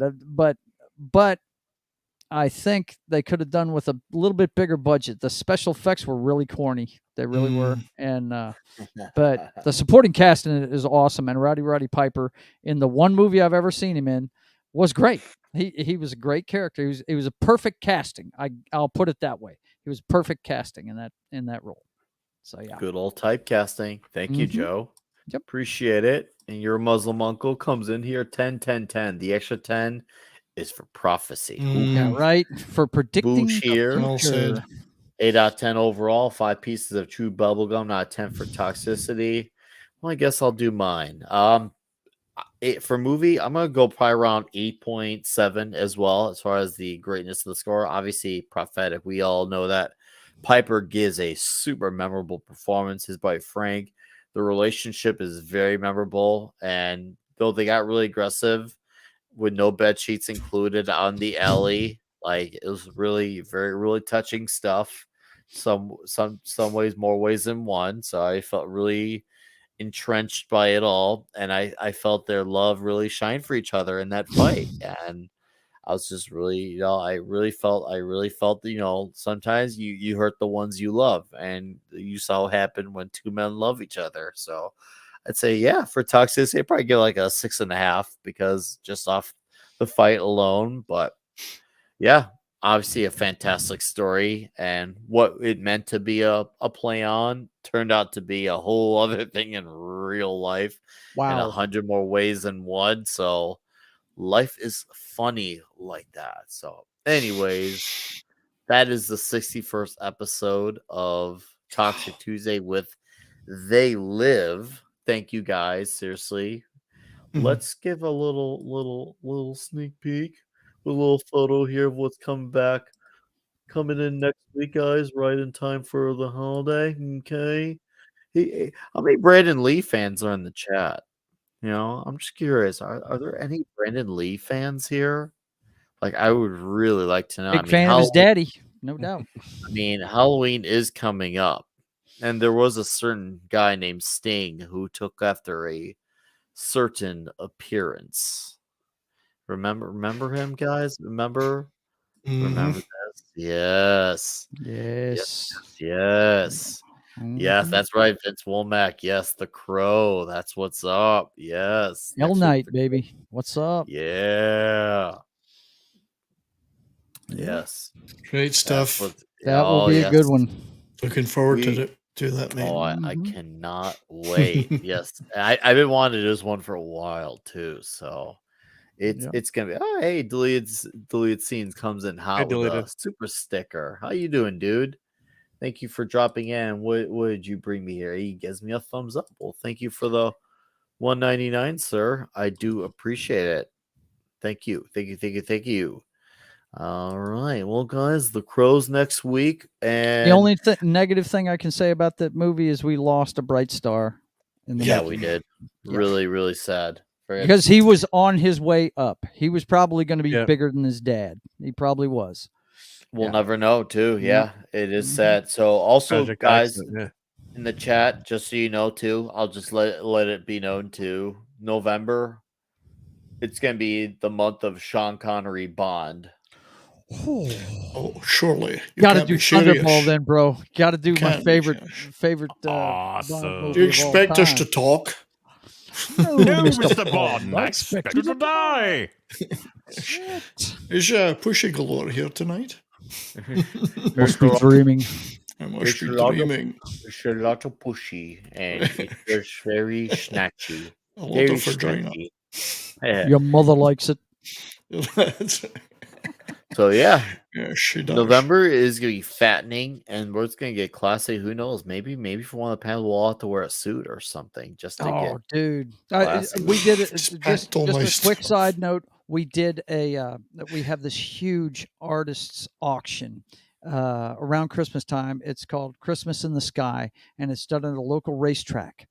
And my wife and I have done several things. Matter of fact, we did John Lennon and Yoko Ono in the bed for peace.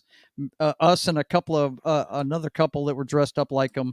We had to the bed was set up on a wall, and we had to stay up there for half an hour. We changed out every half hour for it. It's a big thing for the highfalutin in our city, and they have a huge fundraiser auction. Anyway, one year it was Bond themed, and I was running around in a James Bond outfit, complete with sock garters and everything, boxer shorts with no pants on, going from room to room. There was 5 of us striking poses like checking our watch, doing the gun thing and all this other stuff. Nice. Yeah, it was a lot of fun. Yeah. Fun fact, I've seen that bed. I've seen the actual bed that they did the bed in. No kidding. It's in a display. It was in a display in the window of the hotel that they did it in the Queen Elizabeth Hotel in Montreal. No shit. Wow. Yes. Luckily, I think they had cleaned the sheets, so that's. Yeah, but November should be good if you're doing Sean Connery's Bond, man. That should be awesome. Yep. Yeah. Yes. Also, we'll try to get you on for one, Joe. All right, we'll talk. Make it Thunderball if you're doing that one. Right up my alley. These are definitely going to be be pegging the toxicity meter. Oh yeah, women no. getting slapped around and everything, man. Oh it's good stuff. High testosterone here, baby. It's gonna be amazing. It's gonna be fantastic. Seriously though. Yep. All right, chat. The Crow next week. Connery Bond all of November. It's gonna be fantastic. Thank you all for being here. Let's plug some channels for these gentlemen's red shirt. Just another red shirt, but our red shirt. You can catch me quite frequently on whatever cast Wednesday on Wes Moody's channel, whatever cast. And I am usually on the MF Cocktail Lounge for most of the show, to Matt's dismay. So catch me Friday night. You're great at busting on Matt, though. Late Wednesdays and Friday evenings, and be seeing you. All right, Red Shirt, thank you for being here, sir. Be seeing you soon, as always. Hey, old Mark. Guys. Yep. Thank you, sir, for your amazing work tonight. You have freaking done it again, my dude. So I'm still got gum left, but hopefully the stream kicked ass despite that. But yeah, thanks for being here, having me here. It's been a lot of fun, and yeah, this is a the all-time classic, great movie. So this was a lot of fun. But yeah, check out my channel. As you can see in the background here, I kind of like toys and comics and that kind of stuff. So don't believe you. What? Don't believe, yeah. Inconceivable. Inconceivable. So I've been doing a bunch of shorts lately because I was going to Comic-Con and surprise. You've been eating a bunch of shorts, did you? Yeah, I've been eating shorts. Yeah, so I've been posting a bunch of shorts because they're easy to do. I've been lazy lately, so some of the figures I've been just going through my collection, doing a bunch of quick vids. But hope to get to some more long form reviews. But the crazy thing is these shorts seem to get quite a bit of attention, which is good and bad. But consume, and sub. But appreciate you guys. Hanging out and watching my channel, and I've got a show Sunday night called Sunday Night Geekery. That's my big show during the week. This week we're on hiatus. I've got an away mission, but we'll be back the following Sunday. But I'll be here for Toxic Tuesday and The Crow. So thanks everyone, and check out my channel. Yeah, fandom says Mark likes stuff. Inconceivable. Yep. But thank Mark, you everyone. Yep. Thank you for being here, sir. Once again, amazing work. You are the fucking man. I appreciate you. You have a fantastic week. May you say, like Dick's Division say, long, hard, and strong. I will. Yep. I'd also like to thank Mark for his fantastic work putting those slides and everything together. Thanks, mate. Thank you. Yep. And his show on Sunday night is a lot of fun. I usually lurk about in the chat and have a bit of a laugh. And thanks, Nick, again for doing this. It's always fantastic fun. I'm so privileged to be a part of this. And I see subliminal messages. I know. Pizza. Can you not remember to subscribe to this man? Subscribe to people have sent their pizza money for tonight. Thank you, by the way, chat. You have given me the consuming. Thank you. Thanks to my fellow panelists who made this a lot of fun, and everyone in the chat. Absolutely, chat's been on fire last 2 weeks. Thank you very much. You're all wonderful. You're all lovely. You're all very splendid people. Yeah, so my channel is indeed on there, where men and sheep are worried. Sheep are yes. I released a video the other day about the Indian movie Om Shanti Om, which is a lot of fun. Older Indian movie, but and I'm also working on a video right now, hopefully finish it tomorrow, about the Scottish band Big Country and their first album, The Crossing, from 1983, which is going to be one of my underlooked albums. It's a magnificent album of theirs, a band I've wanted to talk about for a long time. Thursdays, you'll catch me at Midnight's Edge After Dark. Friday, as Redshirt mentioned, Foulball Productions, and this week we're going to finish off compiling our top video games of all time. The panel we started last week and we only got so far. We ran out of hours, and we're going to try and finish that this Friday. That was a lot of fun because we all came with a very different perspective on those.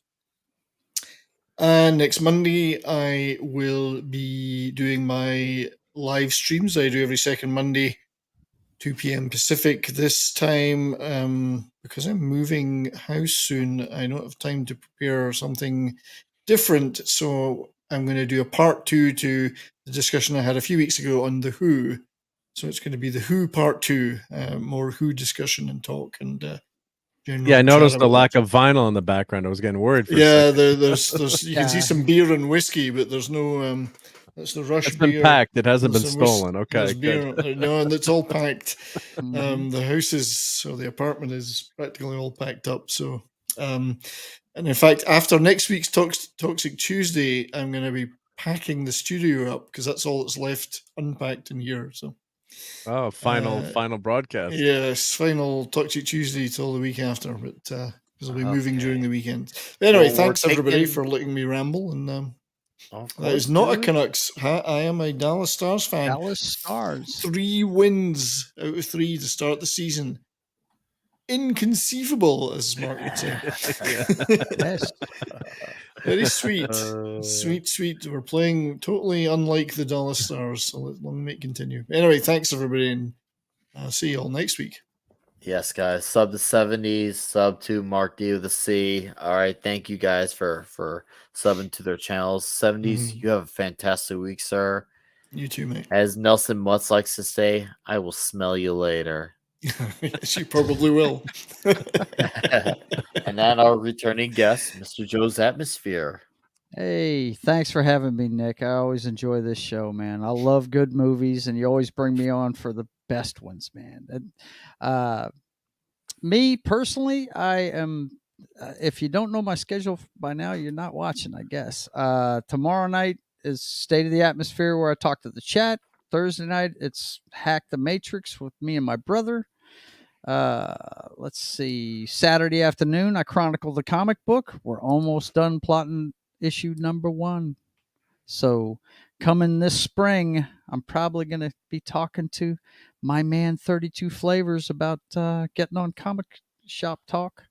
Oh yeah, that's what we're aiming for, and it's right on schedule. So that's coming pretty quick. I've decided I'm going to do 4 issues a year, do one every 3 months, and then do a graphic novel out of those 4 at the end of the year is what I'm going to plan on doing. So, because I just love the 20-page rag, man. I love the cliffhanger ending, and you just don't get that with 80, 90 pages. You know what I mean? You only get that once. You're going to get it 4 times with me a year. So that's every Saturday afternoon at 1:30.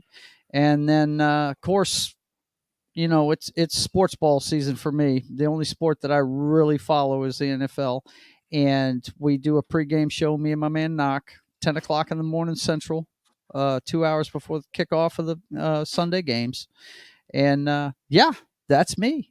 Come check out the channel, guys. And thanks for having me, Nick. I always enjoy hanging out with you guys. And I'm usually on that 70 shows Monday streams every other week. So I don't know if he hasn't told me anything about the Who one yet, but I just did.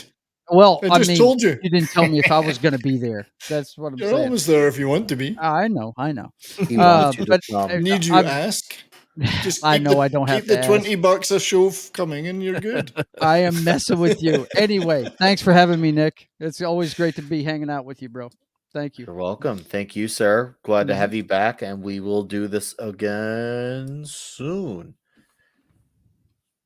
Hi, everybody.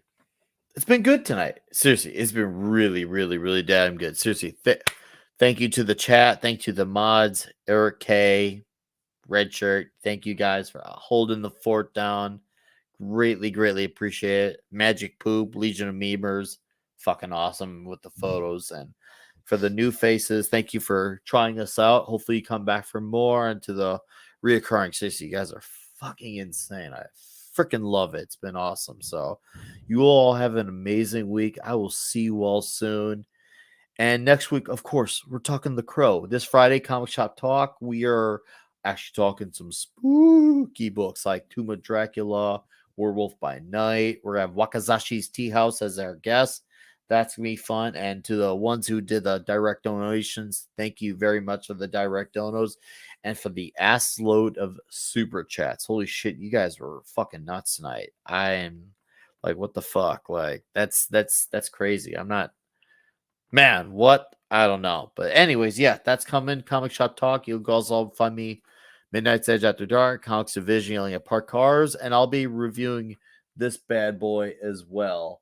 The new Striper album, The Final Battle. So keep your eyes and ears open for that review. I've listened to it now a few times, and I will have my thoughts and verdict on that shortly on some good old trad heavy metal. So anyways, you all have a fantastic night.